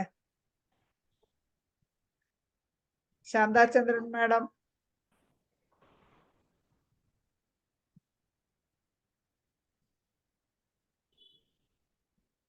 ഇനി ആർക്കും ഒന്നും പറയാനില്ലേ? കോളറ കേക്കാവോ ശൈല ഡോക്ടറെ? കേക്കാം മാഡം, നമസ്കാരം. ഇപ്പൊ നേരത്തെയൊക്കെ കോളറ ട്രീറ്റ് ചെയ്തിട്ടുണ്ട് ഇഷ്ടം പോലെ, പക്ഷെ ഇപ്പൊ അങ്ങനെ കോളറ കേസ് ഒന്നും നമ്മുടെ അടുത്ത് വരുന്നില്ല. ഡയറിയൊക്കെ ആയിട്ട് അടുത്തൊക്കെ ഉള്ളവര് വയറിളക്കാണ് എന്നൊക്കെ പറഞ്ഞ് എന്റെ ഒരു 3 വീടിന്റെ അപ്പുറത്തെ പ്രൈമറി ഹെൽത്ത് സെന്റർ ഇപ്പൊ എല്ലാവരും അങ്ങോട്ട് പോകും. ORS പാക്കറ്റ് ഒക്കെ ഇഷ്ടം പോലെ കൊടുക്കുന്നുണ്ട്. അതെ, ORS ഒക്കെ കൊടുക്കുന്നുണ്ട്. പിന്നെ എനിക്കൊരു അനുഭവം ഉണ്ട്. എന്റെ വീടിന്റെ അടുത്തുള്ള ഒരു ലേഡി കോളറ വയറിളകി ഛർദിച്ച് അല്ലാതെ ഒരുമാതിരി ഡീഹൈഡ്രേഷൻ ഒക്കെ വന്നൊരു കോമ മാതിരിയായി. അവര് സംസാരിക്കത്തില്ല, വായി കൂടെ മരുന്നും കൊടുക്കാൻ പറ്റത്തില്ല. അപ്പൊ അങ്ങനെ ഒരു കണ്ടീഷനിൽ ഞാൻ അവരുടെ റിലേറ്റീവ് ഹോസ്പിറ്റലിൽ കൊണ്ടുപോകാൻ പറഞ്ഞിട്ട് പോകുന്ന വഴിക്ക് ക്യാംഫർ ടിഞ്ചർ പിന്നെ കാലിന്റെ അടിയിലും കയ്യിലും കാലിന്റെ അടിയിലും വയറിലും ഒക്കെ അങ്ങ് നല്ലപോലെ റബ്ബ് ചെയ്ത് അവര് ഹോസ്പിറ്റലിൽ എത്തിയപ്പോഴത്തേക്ക് അവര് കോൺഷ്യസ് ആയി. അവർക്ക് ഒരു കുഴപ്പമില്ലാതെ ഹോസ്പിറ്റലിൽ അവര് ഒരു ട്രിപ്പും കൊടുത്തിട്ട് തിരിച്ച് പറഞ്ഞയക്കുക ചെയ്തു. എനിക്ക് അങ്ങനെ ഒരു അനുഭവം ഉണ്ട്. എന്റെ തൊട്ട് നെയ്ബർ തന്നെയാ. അപ്പൊ അവര് അങ്ങനെ എനിക്കൊരു അനുഭവം ഉണ്ട്, ക്യാംഫർ ടിഞ്ചർ കൊടുത്തിട്ട്. പിന്നെ ഞാൻ അതുകൊണ്ട് എനിക്ക് ഈ അനുഭവം വെച്ചിട്ട് ഞാൻ എവിടെയെങ്കിലും കോളറ വന്ന പ്രിവെന്റ് കാര്യം ചോദിക്കുവാണെങ്കിൽ ക്യാംഫർ 3X തന്നെയാണ് ഞാൻ കൊടുക്കുന്നത്. ക്യാംഫർ 3X ടാബ്ലറ്റ് ആക്കിയിട്ട് കൊടുക്കും, കഴിച്ചോളാൻ പറയും. ബിഗിനിങ്ങിൽ തന്നെ അങ്ങ് കഴിച്ചോളാൻ പറയും, അല്ലെങ്കിൽ എന്തെങ്കിലും. പിന്നെ അതാണ് എന്റെ അനുഭവം. ഇപ്പൊ ഈ ഇടയ്ക്കൊന്നും വയറിളക്കവും ഒന്നും എനിക്ക് കിട്ടിയിട്ടില്ല. പിന്നെ ഞാൻ പ്രൊഫ്യൂസ്നെസ് വരുമ്പോ നമ്മള് വിറാട്രം അൽബ് 3X, പിന്നെ സീക്കെയിൽ കോർ. ഭയങ്കര സ്മെല്ലാണെങ്കിൽ സീക്കെയിൽ കോർ, ബോഡി തണുത്തിരിക്കുന്ന സ്മെല്ലും ഉണ്ടെങ്കിലാണ് സീക്കെയിൽ കോർ കൊടുക്കുക. ഒരുപാട് കോളറയൊക്കെ ഡയറിയൊക്കെ ചികിത്സിച്ചിട്ടുണ്ട്. ഇപ്പൊ പിന്നെ പേഷ്യന്റ് ഒന്നും അങ്ങനെ ഇല്ല. ഇപ്പൊ അലോപ്പതി ട്രിപ്പ് ഇട്ടാലേ എല്ലാവർക്കും ക്ഷീണം മാറുള്ളൂ. ക്ഷീണം മാറാനായിട്ട് നമുക്ക് ചൈന കൊടുത്താൽ മതി. ഒരു സിംറ്റവും കിട്ടിയില്ലെങ്കിൽ ഞാൻ എൻ്റെ ഒരു ഇതെല്ലാം കൊടുക്കും. ചൈനയും കൊടുക്കും, ആർസാൽബും ചൈനയും വിറാട്രം ആൽബും കൂടെ കൊടുക്കും. പിന്നെ ഒരു പ്രാവശ്യം കൊടുക്കേണ്ടി വരുള്ളൂ. പിന്നെ തിരിച്ച് മാറിയെന്ന് പറഞ്ഞിട്ടുണ്ടാ വരണം. അങ്ങനെ ക്ഷീണം ഉണ്ടാവില്ല. പിന്നെ ORS, കരിക്കും വെള്ളം അങ്ങനെയൊക്കെ കൊടുക്കാൻ പറഞ്ഞിട്ടുണ്ട്. ഈ പ്രാവശ്യം ഒന്നും വയറിളക്കൊന്നും കിട്ടിയില്ല. എന്നാ കേസ് ഇല്ലാഞ്ഞിട്ടല്ല, ഇങ്ങനെ കേൾക്കുന്നുണ്ട്, പക്ഷെ ആരും നമ്മുടെ അടുക്ക വരുന്നില്ല. Okay madam. മാഡത്തിന് അസ്വസ്ഥത ജലദോഷം ഉണ്ടെന്ന് തോന്നുന്നല്ലേ? ജലദോഷം. പിന്നെ എനിക്ക് ഇവിടെ ഹെൽത്ത് സർവീസ് എന്നും പറഞ്ഞിട്ട് 2 പേര് വന്നിട്ട് പറഞ്ഞു, ഇവിടെ പനിക്കാരും എല്ലാവരും വരുന്നുണ്ടോ? ഞാൻ പറഞ്ഞു ഇല്ല പനിക്കാര്. എന്നാ വരുന്ന എല്ലാം സ്വയം ചികിത്സ. അതുകൊണ്ട് ഇനി ആരെങ്കിലും വന്നാൽ ഇവിടെ പ്രൈമറി ഹെൽത്ത് സെന്റർ ഉണ്ട്, അവിടേക്ക് പൊക്കോളാൻ പറയണം. പിന്നെ 3 മാസത്തിലൊരിക്കലെങ്കിലും കംപ്ലീറ്റ് ചെക്കപ്പ് ഒക്കെ ചെയ്യാൻ പറയണമെന്ന് പറഞ്ഞ് അങ്ങനെ ഹെൽത്ത് സെന്ററിൽ നിന്ന് വരുവാന്ന് പറഞ്ഞ് വന്ന് 2 പേര് വന്ന് പറഞ്ഞിട്ട് പോയി. അത് ശരി. അപ്പൊ ഇപ്പോഴേ നമ്മളെ റെഫർ ചെയ്യാൻ പഠിപ്പിക്കുകയാണ് അല്ലേ? അതെ അതെ. അങ്ങനെ ഒരു അനുഭവം ഉണ്ടായി. അനുഭവം ഉണ്ടായി. എല്ലാരും കേട്ട് കാണുമെന്ന് വിചാരിക്കുന്നു. അപ്പൊ PHC എന്നൊക്കെ പബ്ലിക് ഹെൽത്ത് ഓഫീസർ ആളിനെ വിട്ടു തുടങ്ങി അല്ലേ? ആ 3 ഓക്കെ മാസത്തിൽ സ്വയം ചികിത്സ പാടില്ല. പിന്നെ കംപ്ലീറ്റ് ടെസ്റ്റ് ചെയ്യണം എന്ന് ഡോക്ടർ ഇവിടെ വരുന്ന പേഷ്യന്റിനോട് പറയണമെന്ന് പറഞ്ഞു. ശരിന്ന് പറഞ്ഞു. നമ്മളിങ്ങനെ എതിർക്കാൻ പോലും. അതാ. ഓക്കെ. നോ പറഞ്ഞാലല്ലേ ഉള്ളു പ്രശ്നം. ആ ചെയ്തില്ലെങ്കിലും നോ പറയണ്ട. അത്ര അതെ. ഞാൻ പറഞ്ഞു ഇപ്പൊ ഇവിടെ ഇങ്ങനെ പനിക്കാരും വന്നിട്ടില്ല, വരുവാണെങ്കിൽ ഞാൻ പറഞ്ഞു വെച്ചേക്കാം. ഓക്കെ മാഡം, നന്ദി. ശരി. Okay. Thank you Saila. Okay. Okay. Shafeeq doctor hand raise ചെയ്തിട്ടുണ്ട്. ഷഫീഖ് ഡോക്ടറെ അൺമ്യൂട്ട് ചെയ്ത് സംസാരിച്ചു. ട്രിവാൻഡ്രത്തല്ല, ആറ്റിങ്ങലും ഒക്കെ ഉണ്ട് കോളറ. ആറ്റിങ്ങലിൽ നിന്നൊക്കെ 1-2 കേസ് വന്നിട്ടുണ്ട്. കണിയാപുരത്തില്ലേ? കണിയാപുരത്തില്ല, ആറ്റിങ്ങലിൽ നിന്ന് ഞാൻ 2 കേസിന് മരുന്ന് കൊടുത്തിട്ടുണ്ട്. പക്ഷെ കോളറയെന്ന് പറയില്ല. പറഞ്ഞു കഴിഞ്ഞാൽ അവര് പേടിച്ചിട്ട് ഇപ്പോഴത്തെ പത്രത്തിൽ പറഞ്ഞ ന്യൂസ് കേട്ടിട്ട് പിന്നെ കൊണ്ട് ഓടും. അതുകൊണ്ട് നമ്മൾ അത് പറയാത്ത രീതിയിൽ തന്നെ മരുന്ന് കൊടുക്കുന്നുണ്ട്. പിന്നെ സിംറ്റംസ് വോമിറ്റിങ്ങും ഇത് തന്നെ ലൂസ് മോഷനും രണ്ടും തന്നെയാണ് എല്ലാവർക്കും ഉള്ളത്. ആദ്യം ഒരു കൊച്ചുകുട്ടിക്ക് വന്നു, ഇപ്പൊ അതിന്റെ മദറിന് വന്നു. പിന്നെ ഞാൻ ഇതിന്റെ കൂടെ ആരോ റൂട്ട് പൗഡർ ഇല്ലേ, ആരോ റൂട്ട് പൗഡർ കാച്ചിയിട്ട് അതിൽ ഗ്ലൂക്കോസ് ഇട്ട് കഴിക്കാൻ പറയും. വളരെ ഡൈല്യൂട്ട് ചെയ്തിട്ട്. അത് നല്ല എഫക്റ്റീവാണ്. പാലൊഴിക്കാതെ കാച്ചിയിട്ട് അതിൽ ഗ്ലൂക്കോസ് ഇട്ട് കഴിക്കാൻ പറയും. അപ്പൊ ക്ഷീണവും മാറും. നല്ല എഫക്റ്റീവാണ്. അത് പ്രത്യേകിച്ച് പറയണം, സ്മാൾ ക്വാണ്ടിറ്റി സ്മാൾ ഇന്റർവൽസിൽ കൊടുക്കണം. അല്ലാതെ ഒറ്റയടിക്ക് ഒരുപാട് കൊടുത്തു കഴിഞ്ഞാൽ പിന്നെ വോമിറ്റ് ചെയ്യും. അതുകൊണ്ട് അത് പ്രത്യേകം പറയാം. അത് ധനേഷ് ഡോക്ടർ ആദ്യം പറഞ്ഞെന്ന് തോന്നുന്നു. മോഷൻ ടൈറ്റ് ആവാൻ നല്ലതാണ് ഈ ആരോ റൂട്ടിന്റെ പൗഡർ. അതെ അതെ. പിന്നെ മെഡിസിനൊക്കെ ഈ പറഞ്ഞ പോലെ ആഴ്സാൽബ് വെറാട്രാൽബല്ലൊക്കെ തന്നെ മിക്കവാറും പറയാനുണ്ട്. പിന്നെ ഞാൻ കൂടുതൽ ഫോഴ്സ്ഫുൾ ആയിട്ട് പോകുന്നു, അത് കഴിഞ്ഞ് ഭയങ്കര ക്ഷീണമെന്നൊക്കെ പറഞ്ഞാൽ ഞാൻ ഫോഡോഫൈലും കൂടെ കൊടുക്കാറുണ്ട്. അതിന് നല്ല എഫക്റ്റ് കിട്ടുന്നുണ്ട്.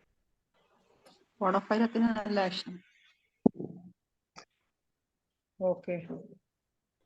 ഷഫീഖ് ഡോക്ടർ ഇങ്ങനെ എന്താണ് വീഡിയോ ഇങ്ങനെ അഭിപ്രായം പറയാനൊക്കെ വന്നിട്ട് കുറച്ച് ദിവസമായി. പൗഡർ അല്ല, എല്ലാരും അഭിപ്രായം പറയണ ഒരേ അഭിപ്രായങ്ങൾ തന്നെയല്ലേ. തിരുവനന്തപുരം ജില്ലയിലാണല്ലോ ഇപ്പൊ. അതല്ല, എപ്പിക്കാക്ക് നല്ല മെഡിസിനാണ്. എപ്പിക്കാക്ക് ആരും പറഞ്ഞതായിട്ട് കേട്ടിട്ടില്ല.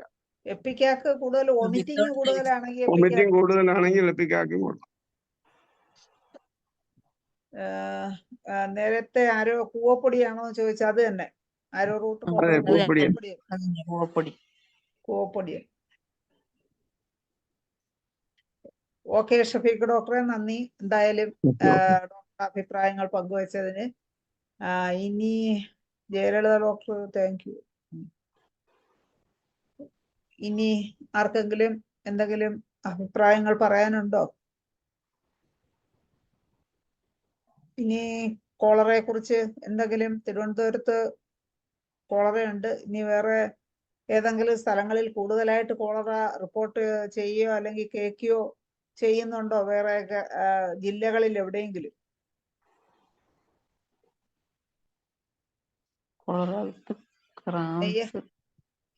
നെയ്യാറ്റിൻകര ഉണ്ടെന്ന് പറഞ്ഞ പോലെ വേറെ ഇനി എവിടെയെങ്കിലും ആറ്റിങ്ങലുണ്ടെന്ന് ഇപ്പൊ ഷഫീഖ് ഡോക്ടർ പറഞ്ഞ്, അതുപോലെ മറ്റേതെങ്കിലും സ്ഥലങ്ങളിൽ കൂടുതലായിട്ട് കോളറ ഉണ്ടെന്ന് വല്ലതും കേൾക്കുന്നുണ്ടോ? അങ്ങനെ ആർക്കെങ്കിലും എന്തെങ്കിലും അഭിപ്രായങ്ങൾ അങ്ങനെ പറയാനുണ്ടോ?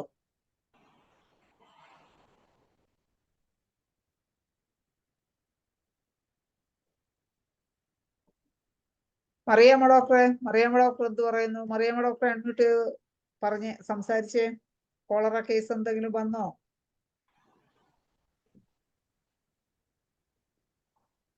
യെസ്, കൂവപ്പൊടി തന്നെ. കൂവപ്പൊടി. പറയാം.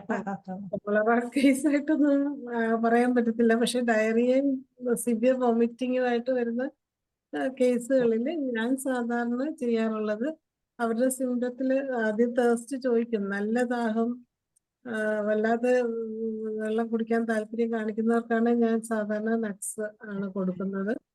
കുറേശ്ശെ വെള്ളം കുടിക്കുള്ളൂ എന്ന് പറഞ്ഞാൽ അവർക്ക് ആഴ്ചാൽവ്, തീർത്തും ദാഹം ഇല്ല എന്ന് പറയുന്ന കേസിൽ പൾസാറ്റിലായി, അതുപോലെ ഭയങ്കര വെള്ളം പോലെ വയറ്റിൽ നിന്ന് പോകുന്നെന്ന് പറയുന്നതിന് വെറൈട്രാൽവ കൊടുക്കുന്നത്. പക്ഷെ സിവിയർ ആയിട്ടുള്ളതിന് ക്യാംഫർ ടിഞ്ചർ മണപ്പിച്ചാൽ സഡൻ ആയിട്ട് നിൽക്കുന്നുണ്ട്. പക്ഷെ ക്യാംഫർ ടിഞ്ചർ കൊടുക്കുന്നൊപ്പം നക്സ്വോമിക്ക മാത്രം ആക്ട് ചെയ്യും. അങ്ങനെയുള്ള കേസിൽ നക്സ്വോമിക്ക കൊടുത്തിട്ട് ഇത് ക്യാംഫർ ടിഞ്ചർ മണപ്പിക്കുകയും കൂടെ ചെയ്താൽ സഡൻ ആയിട്ട് വോമിറ്റിങ്, ഡയറിയ നിൽക്കുന്നുണ്ട്. അങ്ങനെ നിൽക്കുന്നില്ല എങ്കിൽ ഇത് മെഡിക്കേറ്റ് ചെയ്ത് കയ്യിൽ കൊടുത്തിരിക്കും ഗ്ലോബിൾസിൽ ഒരു 3-4 പ്രാവശ്യം ടീച്ചർ തന്നെയാണ് ഞാൻ മെഡിക്കേറ്റ് ചെയ്ത് കൊടുക്കാറുള്ളത്. 3-4 പ്രാവശ്യം മാത്രം അരമണിക്കൂർ ഇടവിട്ട് ഒന്ന് കൊടുക്കാൻ പറയും. അത് ക്യാംഫർ ടീച്ചർ മെഡിക്കേറ്റ് ചെയ്ത് കൊടുത്തിട്ട് മണപ്പിച്ചിട്ട് കുറയുന്നില്ല എങ്കിൽ, അങ്ങനെ കൊടുക്കുന്ന കേസിലൊന്നും ഫെയിലർ ഇല്ല. പക്ഷെ അങ്ങനെയുള്ള നട്ട്സ് മാത്രമേ അതിന്റെ കൂടെ സാധാരണ ക്യാംഫർ ടിഞ്ചറും നട്ട്സും കൂടെ ചേർന്ന് പോകും. കുഴപ്പമൊന്നുമില്ല. കൂട്ടുകാരല്ലേ? അപ്പൊ നട്ട്സ് കൊടുക്കുന്ന കേസുകളിൽ അത് നല്ല സക്സസ് ആണ്. മിക്കവാറും മണപ്പിക്കുന്നതുകൊണ്ട് കുറയും. എങ്കിൽ കുറഞ്ഞില്ലെങ്കിൽ ഇങ്ങനെ ഒരു അരമണിക്കൂറിൽ 4 നേരത്തെ കൂടുതൽ കൊടുക്കലെന്ന് പറയും. പിന്നീട് അവര് ഛർദ്ദിക്കുകയോ വയറിളുകയോ ചെയ്യാറില്ല. ശരി, അതൊരു പുതിയ അറിവാണ്. ഈ ക്യാംഫറും നെക്സോമിക്കയും കൂടെ കൂട്ടുകാരാണ്, രണ്ടും ചേർന്ന് പോകും. ഇങ്ങനെ ഒന്നിച്ചു കൊടുക്കാമെന്ന് ഇപ്പൊ മറിയം ഡോക്ടറെ കയ്യിൽ നിന്ന് കിട്ടിയ പുതിയൊരു അറിവാണ്. നല്ല കാര്യം. അതൊരു ഞാൻ പണ്ട് പറഞ്ഞിട്ടുണ്ട്, അതൊരു പാറോ എന്ന് പറയുന്ന ഒരു അസുഖത്തിന് ഒരു പട്ടിക്കും അങ്ങനെ കൊടുത്ത് ആ പട്ടി രക്ഷപ്പെട്ടിട്ടുണ്ട്. എന്തൊരു അസുഖം? പാറോ എന്ന് പറയുന്ന ഒരു അസുഖമുണ്ട്, വല്ലാത്തൊരു ഡയറിയും വോമിറ്റിംഗ് ആയിട്ട് വരുന്ന ഒരു അസുഖം. എന്താ വാക്ക്? ഡിസീസിന്റെ പാറോ. അതിന് ഇതേ രീതിയിൽ ഷുഗർ ഓഫ് മിൽക്കിൽ കൊടുത്തിട്ട് ഇങ്ങനെ ഒരു നുള്ളു വീതം 3-4 നേരം കൊടുത്തു, ബാക്കി നട്ട്സ് കൊടുത്തത് രക്ഷപ്പെട്ടു. അതുപോലെ അങ്ങനെ ഒരു അനുഭവം കൂടെ ഉണ്ട്. ഓക്കെ, പറയാം ഡോക്ടറെ. നന്ദി പുതിയ അറിവുകൾ പങ്കുവച്ചതിന്. നമ്മുടെ പത്മപ്രിയ ഡോക്ടർ ഉണ്ടല്ലോ. പത്മപ്രിയ ഡോക്ടർ ക്യാംഫറിനെ കുറിച്ച് ക്യാംഫർ അല്ല, കോളറയെ കുറിച്ച് എന്താണ് പറയാനുള്ളത്? കോളറ ചികിത്സിച്ച അനുഭവങ്ങളോ?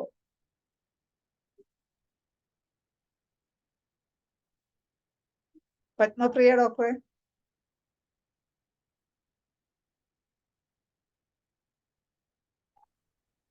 പത്മപ്രിയ ഡോക്ടർ ഉണ്ടോ? കേൾക്കുന്നില്ലല്ലോ.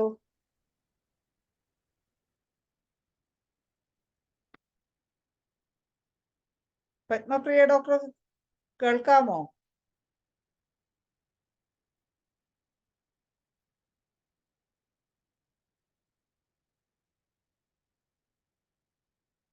റെസ്പോണ്ട് ചെയ്യുന്നില്ലല്ലോ. പത്മപ്രിയ ഡോക്ടർ ഉണ്ടോ?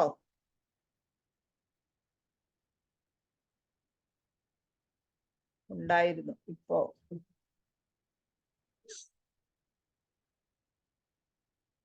ഇനി ആർക്കെങ്കിലും ആർക്കെങ്കിലും എന്തെങ്കിലും പറയാനുണ്ടോ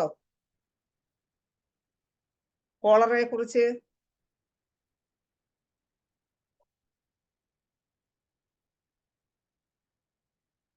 ഡോക്ടർ സുരേഷ് ഹാൻഡ് റൈസ് ചെയ്തിട്ടുണ്ട്. ഡോക്ടറെ സംസാരിച്ചു. സുരേഷ് ഡോക്ടറെ അൺമ്യൂട്ട് ചെയ്ത് സംസാരിച്ചോളൂ.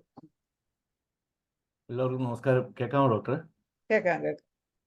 ഞാൻ എൻ്റെ എക്സ്പീരിയൻസ് ഷെയർ ചെയ്യാൻ വേണ്ടി അല്ല ആക്ച്വലി ഇപ്പം ഇത് ഓണാക്കിയത്. പക്ഷേ എൻ്റെ ഒരു സന്ദേഹം പറയാൻ വേണ്ടിയാണ്. നമ്മൾ ഇപ്പം എല്ലാ വർഷങ്ങളിലും എപ്പിഡമിക്സും പാൻഡമിക്കും എൻഡമിക്കും ഒക്കെ ഇങ്ങനെ വന്നുകൊണ്ടിരിക്കുന്നുണ്ടല്ലോ. അപ്പോൾ ഒരു സമയത്ത് എൻ്റെ പ്രാക്ടീസിൽ ഞാനിങ്ങനെ ആലോചിക്കുന്നുണ്ട്, ഈ ഡയറിയ കേസുകളും കോളറ ഒക്കെ നമുക്ക് ഇഷ്ടം പോലെ വന്നുകൊണ്ടിരുന്ന ഒരു ടൈമുണ്ട്. അതായത് ഡയറിയയുടെ ഒരു പീരീഡ് വന്നു കഴിഞ്ഞാൽ മറ്റുള്ള അലോപ്പതിയിൽ പോകുന്നതിനേക്കാൾ കൂടുതൽ പേഷ്യൻസ് നമ്മുടെ അടുത്ത് വന്നുകൊണ്ടിരിക്കുന്ന ഒരു സമയം, ഒരു ഞാൻ ഉദ്ദേശിക്കുന്ന ഒരു 10 വർഷം 15 വർഷം 20 വർഷം മുമ്പുള്ള കഥകളാണ് പറയുന്നത്. അങ്ങനെയുള്ള എൻ്റെ എക്സ്പീരിയൻസ് ഞാൻ പറയാം. പക്ഷേ ഇപ്പം നമ്മുടെയൊക്കെ അടുത്ത് ഈ ഹോമിയോപ്പതിക് ഡോക്ടേഴ്സിൻ്റെ അടുത്തും ഒക്കെ കമ്പാരിറ്റീവ്ലി ഇത്തരം പേഷ്യൻസ് കുറവാണ് വരുന്നതാണ് എനിക്ക് തോന്നുന്നത്. എൻ്റെ ഒരു കമ്പയർ ചെയ്താൽ പറയാം, ഒട്ടുമില്ലെന്നുള്ളതല്ല. മറ്റെങ്ങനെയല്ല, ഒരു ഡയറിയ അല്ലെങ്കിൽ ഇത് കൊളറ ഒക്കെ വന്നു കഴിഞ്ഞാൽ ഹോമിയോപ്പതിക് ഡോക്ടേഴ്സിൻ്റെ അടുത്ത് ധാരാളം പേരാണ് വരുന്നത്. അവിടെ ട്രീറ്റ്മെൻറ്റ് ഉണ്ട് എന്നൊരു ധാരണ അന്നുണ്ടായിരുന്നു.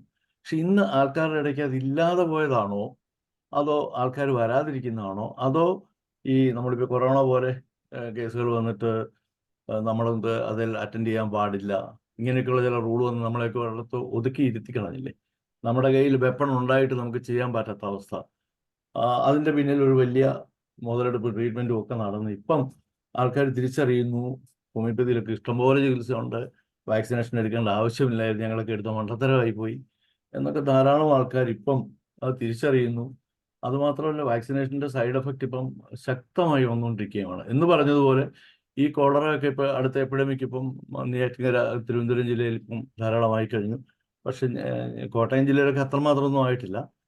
പക്ഷെ ഇതൊക്കെ വരുമ്പോൾ ഈ നമ്മുടെ അടുത്തേക്ക് ഹോമിയോപ്പതിയിൽ ഇതിന് മെഡിസിൻ ഉണ്ട് എന്നുള്ള ഒരു ധൈര്യത്തോടുകൂടി, എൻ്റെ ഒരു അനുഭവം പറയുകയാണെങ്കിൽ ഇന്ന് വരെ ഒരൊറ്റ ഡയറിയ കേസ് പോലും ഒരു ഹോമിയോപ്പതിക് ഡോക്ടേഴ്സിനും പരാജയപ്പെട്ടിട്ടുണ്ടെന്ന് എനിക്ക് തോന്നുന്നില്ല. കാരണം നമുക്ക് അതിന് ഒത്തിരി ധാരാളം കാര്യങ്ങൾ ചെയ്യാനുണ്ട്. നമ്മുടെ ഇതിൽ വലിയ ആഹുബുഹു ഭയങ്കരമായ മൾട്ടി സ്പെഷ്യാലിറ്റി ഫെസിലിറ്റീസ് ഒന്നും നമ്മളാരും വെച്ചിട്ടില്ല. പോലും നമ്മുടെ ഈ വെപ്പണുണ്ട്, നമ്മൾ കൊടുത്ത ഒരു കേസ് പോലും പരാജയപ്പെട്ടിട്ടില്ലെന്നാണ് എൻ്റെ ഒരു ധാരണ. കാരണം ഡീഹൈഡ്രേഷൻ ഉള്ള കേസിൽ അലോപ്പതിയിൽ ഡ്രിപ്പാണ് ഇടുന്നത്. ഡ്രിപ്പ് ഇടുന്ന ആ ഭാഗത്ത് പോലും നമുക്ക് ചെയ്യാൻ ധാരാളമുണ്ട്. നമ്മൾ ചെയ്തു കഴിഞ്ഞാൽ അത് ഫെയിലിയർ ആകത്തുമില്ല, ആയിട്ടുമില്ലെന്നാണ് എൻ്റെ വിശ്വാസം. കാരണം ഹോമിയോപ്പതിക് ഡോക്ടേഴ്സിന് അത്ര കോൺഫിഡൻസ് ചെയ്യാൻ സാധിക്കും. പക്ഷേ ഇപ്പം ആൾക്കാരുടെ ഇടയിൽ അങ്ങനൊരു ധാരണ വളരെ കുറവാണ്. ആൾക്കാരധികം ഡോക്ടേഴ്സിൻ്റെ അടുത്ത് വരുന്നില്ല, അവർ നേരെ അലോപ്പതിയിലേക്ക് തന്നെ പോകുന്നത്. കാരണം അവിടെ ഉള്ളൂ ഇതിനൊരു ചികിത്സ, കാര്യമായ ഒരു എമർജൻസി മാനേജ്മെൻറ്റ് അവരുടെ കയ്യിലേ ഉള്ളൂ എന്നൊരു ധാരണ പൊതുജനങ്ങളുടെ ഇടയിൽ അങ്ങനെ ഒരു ഭാഗമുണ്ട്.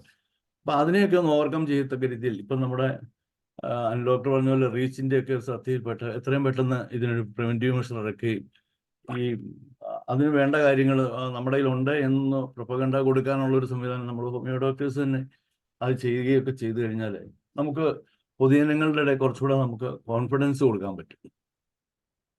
നമ്മളെ അങ്ങനെ തള്ളിക്കളയാനൊന്നും പറ്റില്ല. അപ്പം അതിന് നമ്മുടെ അസോസിയേഷൻ പോലുള്ള കാര്യങ്ങൾ ഗവൺമെൻറ് ശ്രദ്ധപ്പെടുത്തുകയും അതിന് ഒരു നീക്കം നടത്തുകയൊക്കെ ചെയ്യണമെന്നാണ് ഞാൻ പറയുന്നത്. ഇപ്പോൾ ഇതിനകത്ത് മെഡിസിൻസ് നമ്മളെല്ലാ ഡോക്ടേഴ്സും ഇരുന്ന് പറയുന്നുണ്ട്, പക്ഷെ വാങ്ങാൻ ആൾ വരണ്ടേ. വെച്ചാൽ ആൾക്കാർക്ക് അറിയാം ഇതിനകത്തുണ്ടെന്നൊക്കെ അറിയാം, പക്ഷേ അലോപ്പതിയിലാണ് പ്രധാനപ്പെട്ട ചികിത്സ കിടക്കുന്നത് എന്നൊരു ധാരണ ജനങ്ങളുടെ ഇടയിൽ ഒരു തെറ്റായ ഒരു പ്രചരണം നടന്നിട്ടുണ്ട്. അത് മനഃപൂർവ്വമായിട്ടുള്ള പ്രചരണവും ഒക്കെ ആയിരിക്കാം അതിന് സാധ്യത കൂടുതൽ. നമ്മളാരും അതിനോട്ട് മെനക്കെടാൻ പോകുന്നുമില്ല. അങ്ങനെ അതൊക്കെ അതിൻ്റെ ഒരു കാരണം കണ്ടെത്തുകയും അതിനൊരു സൊല്യൂഷൻ കണ്ടെത്തുകയൊക്കെ ചെയ്താൽ കുറച്ചുകൂടെ പോപ്പുലറൈസ് ചെയ്യാനൊരു സാധ്യത അതിനുണ്ടാവുമെന്നാണ് എൻ്റെ വിശ്വാസം.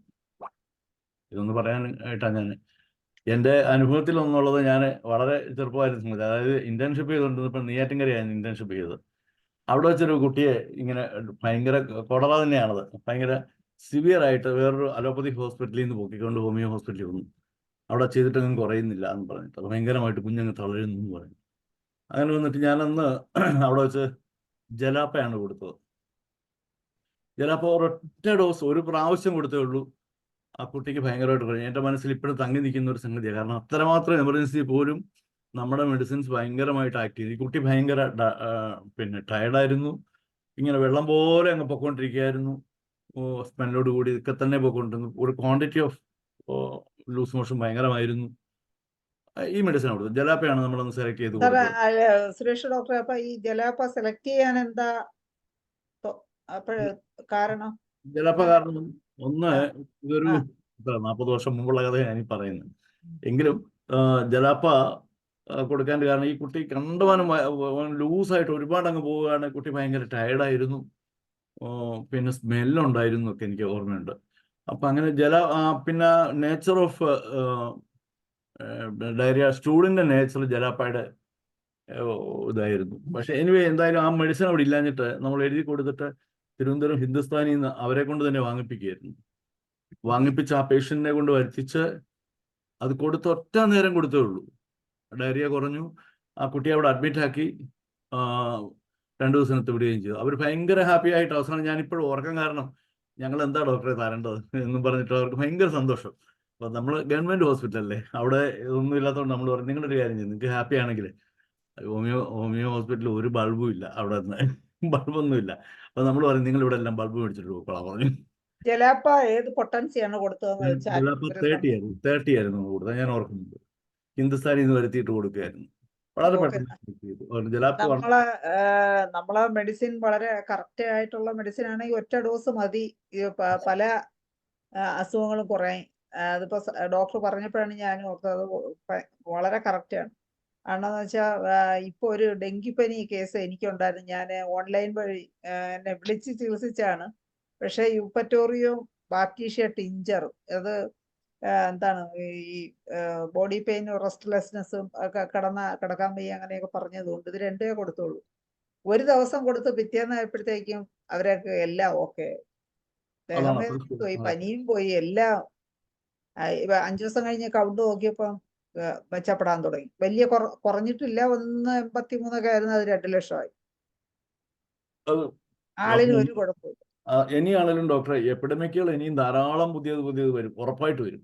അപ്പോഴൊക്കെ ഇതിന്റെ വെപ്പൺ നമ്മുടെ കയ്യിലേ ഉള്ളൂ. നമ്മൾ കുറച്ചുകൂടെ പോപ്പുലറൈസ് ചെയ്യുന്നു, കുറച്ചുകൂടെ ജനങ്ങളുടെ അതെ, ഇടയിലേക്ക്. ഈ ഗവൺമെന്റ് തലത്തിൽ ഈ പറഞ്ഞ പോലെ ഇത്തിരി സ്ലോ ആവുന്നു. കുറച്ച് സ്പീഡിൽ ഈ ജീനസ് എപ്പിഡമിക്കസ് അല്ലെങ്കിൽ ഇന്ന കണക്ക് ചികിത്സ ഉണ്ടെന്നും ഒക്കെ, അല്ലെങ്കിൽ സംഘടനകളോ ഇത് പത്രത്തിൽ കൊടുത്താൽ തീർച്ചയായിട്ടും കുറച്ചും കൂടി ഹോമിയോപ്പതി ഡോക്ടർമാരെ അടുത്തും പേഷ്യൻസ് വരും.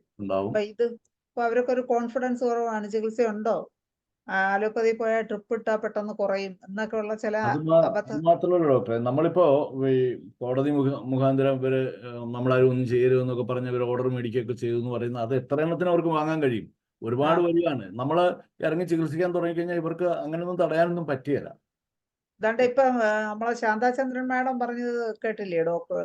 അതാണ്ട് ഹെൽത്ത് സെന്ററിൽ നിന്ന് രണ്ട് പേര് ചെന്നിട്ട് പറഞ്ഞത് പനി കേസുകളൊക്കെ ഇവിടെ വരാറുണ്ടോ, പനി കേസുകളൊക്കെ റെഫർ ചെയ്യണം, അതിന് വിദഗ്ധ പരിശോധനകളൊക്കെ ആവശ്യമുണ്ട്, അതുകൊണ്ട് പനിക്ക് വരുന്നവര് പറഞ്ഞു വിടണം, റെഫർ ചെയ്ത് വിടണമെന്ന് പറഞ്ഞ് ശാന്താചന്ദ്രൻ മാഡത്തിന്റെ അടുത്ത് ചെന്നു PHC.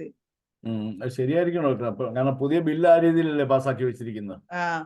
അപ്പൊ പബ്ലിക് ഹെൽത്ത് ഓഫീസർ റെഫർ ചെയ്യാൻ ആളിനെ വിട്ടു തുടങ്ങി. അതെ അതെ അതെ, മൊണോപ്പൊളി ഒരു രീതിയിലേക്ക് വരുമെന്ന് നമ്മൾ അന്ന് സസ്പെക്ട് ചെയ്ത് അതുപോലെ തന്നെ വരുന്നു. എന്നിട്ട് നമ്മളെ പ്രവർത്തനങ്ങൾ കുറച്ചും കൂടി അതിനെ തടയിടത്തക്കൊണ്ടൊന്നും എത്തിയിട്ടില്ല. അത് ശക്തമായിട്ട് നമ്മൾ ഇപ്പൊ അൽകുമാർ ഡോക്ടർ പറഞ്ഞതുപോലെ നമ്മൾ പ്രിവെന്റീവ് അതും കൊടുത്തേക്കണം. റീച്ചിന്റെ അനുവാദം കിട്ടിയിട്ടൊന്നും കൊടുക്കാൻ നിൽക്കേണ്ട, നമ്മൾ കൊടുക്കുക എന്ന് പറഞ്ഞ പോലെ നമ്മൾ കൊടുക്കാൻ തയ്യാറാവണം തീർച്ചയായിട്ടും. അങ്ങനെയൊന്നും മുന്നേറി കഴിഞ്ഞാൽ ഇവർക്ക് ഒരു പരിധിവരെയൊക്കെ തടയാനൊന്നും പറ്റില്ല. കാരണം ഇതൊരു ജനങ്ങൾ അംഗീകരിച്ച ഒരു സിസ്റ്റം അല്ലേ ഇത് നമ്മളതും കേട്ടിട്ട് മിണ്ടാതിരുന്നാൽ നമുക്ക് പേഷ്യൻസ് കുറയുകയും ചെയ്യും. അവസാനം പിന്നെ വരുന്നത് നമ്മുടെ കയ്യിൽ ഒന്നും ഇതിന് വെപ്പൺ ഇല്ലാന്നൊരു തോന്നലും കൂടെ വരും ജനങ്ങളുടെ പുതിയ ജനറേഷനിൽ. നമ്മള് എത്ര പേരെ അവര് അറസ്റ്റ് ചെയ്യും, എത്ര പേരെ ജയിലിലിടും, എത്ര പേരെയൊക്കെ എതിരെ കേസെടുക്കും. കറക്റ്റ് അത് തന്നെ. അതുകൊണ്ട് നമ്മൾ മുന്നോട്ട് ശക്തമായിട്ട് നീങ്ങണം എന്നാണ് എൻ്റെ ഒരു അഭിപ്രായം. Okay, thank U. ഞാൻ ഇതൊന്നും പറയാനായിട്ട് സമയം എടുത്തു എന്നുള്ളതേ ഉള്ളൂ. ഓക്കെ ഡോക്ടറെ, എന്തായാലും വളരെ നന്ദി. ഒത്തിരി കാര്യങ്ങൾ സുരേഷ് ഡോക്ടർ നമുക്ക് വേണ്ടി പങ്കുവച്ചു. ഇനി ആരാണ് പറയാൻ വരുന്നത്? ഈ സമയം 10 മിനിറ്റ് കൂടെ ഉണ്ട്. ഷഫീഖ് ഡോക്ടർ നേരത്തെ പറഞ്ഞു. പത്മപ്രിയ ഡോക്ടർ ഹാൻഡ് റൈസ് ചെയ്തിട്ടുണ്ട്. പത്മപ്രിയ ഡോക്ടറെ അൺമ്യൂട്ട് ചെയ്ത് സംസാരിച്ചു. സോറി, കേൾക്കാമോ? കേൾക്കാം. സോറി, നിങ്ങൾ നേരത്തെ വിളിച്ചു, അപ്പൊ ഞാൻ ഡെസ്കിന് ദൂരെ പോയിരുന്നു, അതുകൊണ്ട് ഒന്നിട്ട് അൺമ്യൂട്ട് ചെയ്യാൻ പറ്റിയില്ല. So I am very sorry about that. അപ്പോൾ ആക്ച്വലി കൊളറ എന്ന് പറഞ്ഞ എന്റെ എക്സ്പീരിയൻസിൽ ഞാൻ ഇൻഡിപെൻഡന്റ്ലി പ്രാക്ടീസ് ചെയ്യുമ്പോൾ എനിക്ക് പേഷ്യൻസ് കിട്ടിയിട്ടില്ല. ഇവിടെ UK ഒട്ടും ഒരു പേഷ്യന്റും ഇല്ല. മുംബൈ പ്രാക്ടീസ് ചെയ്യാൻ നേരത്തെ എനിക്ക് എന്ന് പറഞ്ഞിട്ട് കിട്ടിയിട്ടില്ല. പക്ഷെ അച്ഛൻ്റെ കൂടെ പ്രാക്ടീസ് ചെയ്യുന്ന സമയത്തുള്ള കാലം, സോ 80s 90s early 2000, അപ്പോൾ അന്നത്തെ കാലം ഇപ്പൊ നിങ്ങളൊക്കെ സംസാരിച്ച പോലെ പേഷ്യൻസ് ഒന്നും അങ്ങനെ ഓടിച്ചാടി ട്രിപ്പ് ഇടാനൊന്നും ഓടാറില്ല. മിക്കവാറും അടുത്തുള്ള ലോക്കൽ പേരുകെട്ട ഡോക്ടേഴ്സിന്റെ അടുത്ത് വരുന്നതായിരുന്നു അന്നത്തെ ശീലം. സോ അച്ഛന്റെ കൂടെ ഇരിക്കുന്ന കാലത്ത് കുറെയൊക്കെ കൊളറ പേഷ്യൻസിനെ കണ്ടിട്ടുണ്ട്, മാനേജ്മെന്റും ചെയ്തിട്ടുണ്ട്. അപ്പൊ അച്ഛൻ ഇതുപോലെ മലയ്ക്ക് പോകുന്ന ഒരു ശീലമുണ്ട്. അപ്പൊ അച്ഛൻ മലയ്ക്ക് പോകുമ്പോൾ അച്ഛൻ എവിടെ വെളിയിൽ പോയാലും ഞാനാണ് അസിസ്റ്റന്റോ കമ്പൗണ്ടർ. അപ്പൊ അച്ഛൻ ഒരു പ്രോട്ടോകോൾ എന്ന് പറഞ്ഞിട്ടൊന്ന് തന്നിട്ടുണ്ടായിരുന്നു. So I will just share that. അപ്പം അതില് അച്ഛൻ പറഞ്ഞത് പേഷ്യൻസ് ഏത് സ്റ്റേജിൽ വരുന്നു അത് നമ്മൾ നോക്കിയിരിക്കണം. അപ്പോ ആദ്യമായിട്ട് കൊളറ ഇറങ്ങിയിട്ടുണ്ട്, നമ്മളുടെ അടുത്ത് പേര് കേട്ട് പേഷ്യൻസ് നമ്മളുടെ അടുത്ത് വിശ്വാസത്തോട് വരുന്ന പേഷ്യൻസ് ഒക്കെ ആണെന്നുണ്ടെങ്കിൽ, if there is an epidemic of cholera, veratrum album arsenic album as a prophylactic ഒരു 6x എന്നോ 30C വരെയുള്ള ഏതിനും ഇടയ്ക്കുള്ള പൊട്ടൻസി എടുത്തിട്ട് പ്രൊഫൈലൈറ്റിക് ആയിട്ട് യൂസ് ചെയ്യാം. നമുക്ക് പേഷ്യൻസിന് ഡെയിലി ഡോസ് കൊടുക്കാം. ഒരു 10 to 14 days you can give it to the patients as a prophylactic. Okay, so that is the first thing that he said. Second, patients ഏത് സ്റ്റേജിൽ വരുന്നു എന്ന് നോക്കിയിരിക്കണം. അതിൽ കൊളറ വന്നു എന്ന് ഞാൻ പറഞ്ഞില്ലേ, ഞാനൊരു കമ്പൗണ്ടർ പോലെയായിരുന്നു അച്ഛൻ. അപ്പൊ മരുന്നുകൾ റെഡിയാക്കി വെക്കണം എന്ന് അച്ഛൻ പറഞ്ഞു. അപ്പൊ അച്ഛൻ പറഞ്ഞിരിക്കുന്ന ക്യാംഫർ, ക്യുപ്രം, വിരാട്രം, ആൽബം, ഇത് മൂന്നും ഡെസ്കിന്റെ മുകളിൽ റെഡി ആയിരിക്കണം. Because you never know what is the stage the patient is coming. അപ്പൊ ക്യാംഫറിൽ ചില സമയത്ത് പേഷ്യൻസ് വരുമ്പോഴേ ഒരു കൊലാപ്സ് സ്റ്റേറ്റിലാണ്, കംപ്ലീറ്റ് കോൾഡ്നെസ്, വീക്ക്നെസ് കാണും, കംപ്ലീറ്റ്ലി തളർന്നിട്ടായിരിക്കും കുട്ടികളെ ഒക്കെ എടുത്തു കൊണ്ടുവരുന്നത്. അപ്പൊ അങ്ങനത്തെ സ്റ്റേറ്റിലാണ് വരുന്നുണ്ടെങ്കിൽ you can straight away go for camphor. ചില സമയത്ത് പേഷ്യൻസ് ഇലക്ട്രോലൈറ്റിക് ഇംബാലൻസ് ഒക്കെ ആയിട്ട് സിവിയർ ക്രാമ്പിങ്, വയറ് മാത്രമല്ല കൈയും കാലും ഒക്കെ തരിച്ച ഒരു ക്രാമ്പിങ് പ്രസന്റേഷനിൽ വരുന്നുണ്ടെങ്കിൽ you can straight away start with cuprum. അല്ലെങ്കിൽ പിന്നെ വർത്തെ continuously vomiting, diarrhoea. Am I audible? Okay, ശരി. അപ്പം കണ്ടിന്യൂസ് വോമിറ്റിംഗ് ഡയറിയ കൊണ്ടാണെന്ന് പ്രസന്റേഷൻ കൊണ്ട് വരുന്നുണ്ടെങ്കിൽ you can straight away start with veratrum album. അപ്പം അതങ്ങനെ. അപ്പൊ നെക്സ്റ്റ് ഒരു ഡേഞ്ചർ സ്റ്റേറ്റിലാണ് വരുന്നുണ്ടെങ്കിൽ പേഷ്യന്റ് കയറി വരുമ്പോഴേ ഒന്നുമില്ല ഡോക്ടർ, വോമിറ്റിംഗ് അവര് വരുമ്പോഴേ നമ്മളുടെ അടുത്ത് പറയുന്നത് വോമിറ്റിംഗ് ചെയ്ത് കഴിഞ്ഞു, കുറെ ദിവസമേ തുടങ്ങിയിട്ട് വോമിറ്റിംഗ് ഒക്കെ ചെയ്തു, ഞങ്ങൾ ഇതുപോലെ ഈ പറയും പോലെ ഹോം റെമഡീസ് ഒക്കെ കൊടുത്തു, പക്ഷെ വോമിറ്റിംഗ്, ലൂസ് മോഷൻസ് എല്ലാം കഴിഞ്ഞു. So when the patient is coming to us, you can't see any discharges, no vomiting, no loose motions. പക്ഷെ ഒരു ഫെയിന്റഡ് എപ്പിസോഡ്, ഫെയിന്റിംഗ് ആയി കൊലാപ്സ് ആയിട്ടാണ് വരുന്നത്. നമുക്കറിയാം ഒന്നുമില്ല, പൾസ് ഒക്കെ വീക്ക് ആയിട്ടുണ്ടെന്ന്. സോ ദാറ്റ് ഈസ്, അതുപോലെ ഇറഗുലർ ബ്രീതിങ് കാണാം, ദേഹമൊക്കെ തണുത്തിരിക്കുന്നു. So literally last stage of cholera. ഞാൻ പറഞ്ഞില്ല, അന്നത്തെ കാലത്ത് ഇങ്ങനെ അടുത്തടുത്ത ഹോസ്പിറ്റലും IV ട്രിപ്പൊന്നും ഓടി എത്താറില്ല. പിന്നെ അച്ഛൻ പേര് കേട്ട ഡോക്ടർ ആയതുകൊണ്ട് നമ്മളുടെ അടുത്ത് ഓടി വരും. അപ്പോൾ hydrocyanic acid was the medicine given when there is complete collapse or fainting with coldness of the body, pulse ഒക്കെ ലോ ആയിട്ട്. അപ്പൊ the last സ്റ്റേജിൽ വരുന്ന പേഷ്യൻസിന് കൊടുക്കുന്നതായിരുന്നു ഹൈഡ്രോസൈനിക് ആസിഡ്. അതുപോലെ മൂത്രം പോണില്ല ഡോക്ടറെ, ഛർദിയും വോമിറ്റിംഗ് ഒക്കെ ഉണ്ട്, പക്ഷെ ഇപ്പൊ കുറച്ചായിട്ട് ഛർദിയും വോമിറ്റിംഗ് ഒന്നും ഇല്ല. കുറച്ചെന്ന് പറഞ്ഞാൽ മേ ബി 1 day, ഫ്യൂ അവേഴ്സോ അല്ലെങ്കിൽ 1 day ഒക്കെ ആയിട്ട് പറയായിരിക്കും. ഒട്ടും മൂത്രം പോണില്ല, there is absolute retention of urine കാണുന്നു. അതുപോലെ കോൾഡ്നെസ് ഉണ്ടാവും, കയ്യിലും കാലിലൊക്കെ നല്ല കോൾഡ് ആയിട്ട്, ചിൽഡ് ആയിട്ട്, മുഖമൊക്കെ ഇങ്ങനെ തളർന്ന് ബ്ലൂ കളറൊക്കെ ആയിട്ട് ഉണ്ടാവില്ല, പെയിൽ ലുക്ക് എന്ന് പറയില്ല. അതിന് ലോറോഷിരാസിസ്. അപ്പൊ laurocerasus is very good in such condition. ഒട്ടും മൂത്രമില്ല, ഡിസ്ചാർജസ് ഒക്കെ കംപ്ലീറ്റ്ലി നിന്നു, ആബ്സെന്റ് ഡിസ്ചാർജസ്, അത് ലോറോഷിരാസിസ്. അതുപോലെ മൂത്രം നിന്നു, പിന്നെ കുറെയൊക്കെ നീറ്റല്, കണ്ടിന്യൂസ് ലൂസ് മോഷൻ ചെയ്ത് ബേണിംഗ് ഇൻ ദ ഏനസ് അല്ലെങ്കിൽ റോണസ് ഇൻ ദ ഏനസ്. ചെറിയ കുട്ടികൾക്കൊക്കെ എടുത്ത് കാണിക്കും അമ്മമാര്, ഒക്കെ ഫുൾ റെഡ് ആയിട്ടുണ്ടാവും ഏനസിന്റെ സൈഡിൽ. അതുപോലെ uraemia, complete no urine at all. അതിൽ arum triphyllum is also very good remedy. അപ്പൊ അതൊരു എന്താ പറയാ, ഒരു ഡേഞ്ചറസ് സ്റ്റേറ്റിലാണ് പേഷ്യന്റ് വരുന്നുണ്ടെങ്കിൽ വി യൂസ് ടു സ്റ്റാർട്ട്. പക്ഷെ ഞാൻ പറഞ്ഞില്ലേ, ഇപ്പൊ ഈ ഇടയ്ക്ക് ചിലപ്പോൾ നമുക്ക് ആ മെഡിസിൻസ് യൂസ് ചെയ്യുന്ന ആവശ്യം വരില്ല, കാരണം അടുത്തടുത്ത ഹോസ്പിറ്റൽസ് ഉണ്ട്. അപ്പം അങ്ങനെയായിരുന്നു. ആൻഡ് ദെൻ എഗെയിൻ നമ്മളുടെ ബാക്കിയുള്ളത് ഇന്റർമീഡിയന്റ് കേസസ്. ഇന്റർമീഡിയന്റ് എന്ന് പറഞ്ഞാൽ പേഷ്യന്റ് ആക്റ്റീവ് സ്റ്റേറ്റ് ഓഫ് കൊളറയിൽ വരുന്നു. അപ്പൊ അത് ഞാൻ പറഞ്ഞ അച്ഛൻ പ്രോട്ടോകോൾ എന്ന് പറയുന്ന പ്രോട്ടോകോളിൽ ലിറ്ററലി പഠിപ്പിച്ചു വെച്ചതായിരുന്നു ബൈ ഹാർട്ട്. പെയിൻലെസ് ഡയറിയാണ്, പേഷ്യന്റ് വേദന ഒന്നും ഇല്ലാന്നുണ്ടെങ്കിൽ പോഡോഫൈലം കൊടുക്കാം. പെട്ടെന്ന് വേഗം ഓടിച്ചെന്ന് ബാത്റൂമിൽ ഓടണ ഒരു സഡൻ ഏർജ് ആണെന്നുണ്ടെങ്കിൽ അലോ കൊടുക്കാം.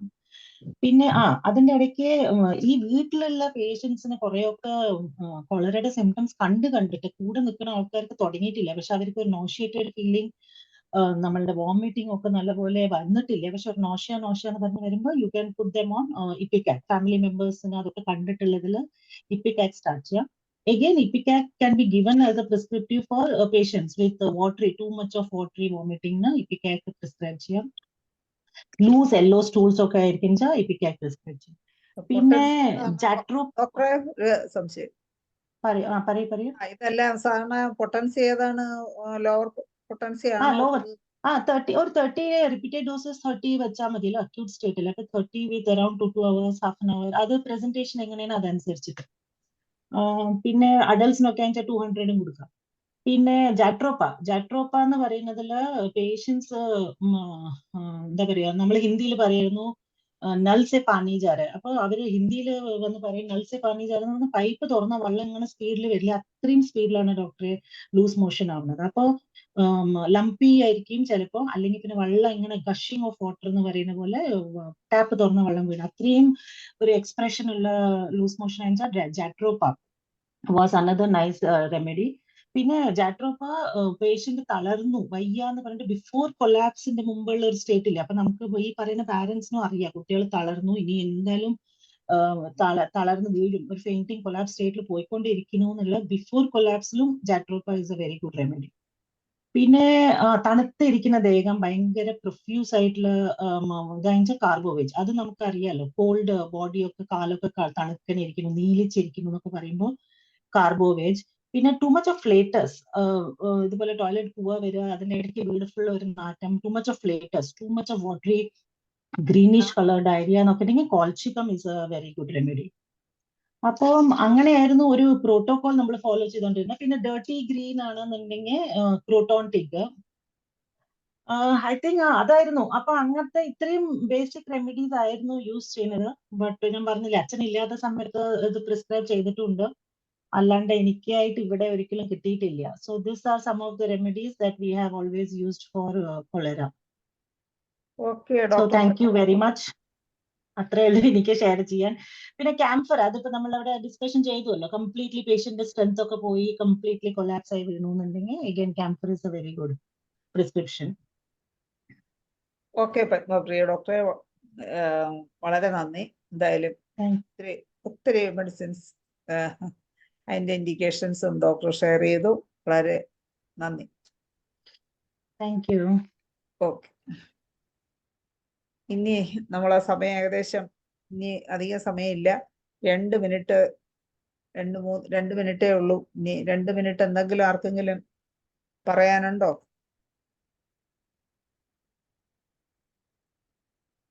ഷഫീഖ് ഡോക്ടർ ഹാൻഡ് റൈസ് ചെയ്തിരിക്കുകയാണല്ലോ, നേരത്തെ ചെയ്ത.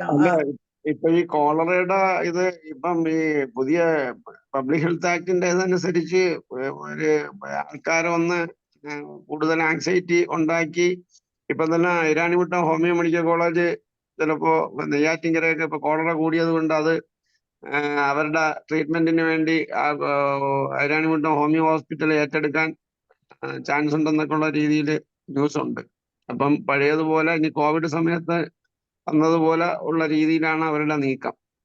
അപ്പൊ അതൊക്കെ പ്രൊട്ടസ്റ്റ് ചെയ്യാനുള്ള നീക്കങ്ങൾ നമ്മുടെ ഭാഗത്തുനിന്നും ഉണ്ടാവണം.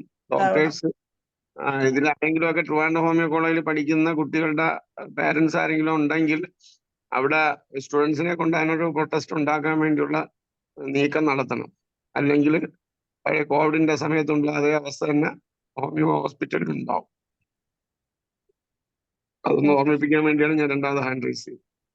ഓക്കെ ഡോക്ടറെ. അതുപോലെ ഷഫീഖ് ഡോക്ടറെ, ഞാൻ ഒരു ധനേഷ് ഡോക്ടറൊക്കെ ഉണ്ടല്ലോ, ഈ മറ്റേ ഈ എന്താണ് സേവ് ഹോമിയോപ്പതി എന്ന് പറഞ്ഞ മിഡിൽ സോണും പിന്നെ എന്താണ് നോർത്ത് സോണും ഒക്കെ കൂടിയല്ലോ, അതുപോലെ സൗത്ത് സോൺ മീറ്റിംഗ് സൗത്ത് സോണും ചിലപ്പോഴേ കാണുമെന്നാണ് പറഞ്ഞത്.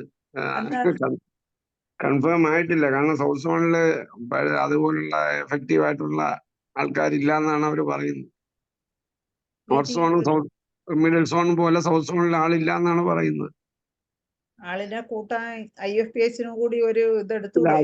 അതില് ഇപ്പൊ ഇതില് അത് പറയണത് ശരിയല്ല എങ്കിലും ഞാൻ പറയണേ, അതിലുള്ള പല ഡോക്ടേഴ്സിന് IFPH അതിൽ ഉൾപ്പെടുത്തുന്നതിൽ വലിയ താല്പര്യമൊന്നും അല്ല. എല്ലാവർക്കും അല്ല, കുറച്ചു പേർക്കൊക്കെ. അപ്പൊ അതൊക്കെ കൊണ്ട് ഒരു സംഘടനാ ബേസിലൊന്നും ഇത് വേണ്ട, അല്ലാത്ത രീതിയിൽ ഇൻഡിവിജ്വലായിട്ട് നമുക്കൊക്കെ സപ്പോർട്ട് ചെയ്യാൻ പറ്റുന്നത് ചെയ്യുക. അത് തന്നെ, IFPH എന്ന് വേണ്ട, IFPHലെ കുറച്ച് ഡോക്ടർമാരൊക്കെ എഫർട്ട് എടുത്തൂടെ. IFPH എന്ന് പറഞ്ഞ് വേണ്ട, ഇതുപോലെ തന്നെ നമ്മളെടുക്കാൻ തയ്യാറാണെന്ന് നമ്മൾ അറിയിച്ചിട്ടുണ്ട്. പക്ഷെ എങ്കിലും അവരതിനുള്ള ഇതൊന്നും പറയുന്നില്ല.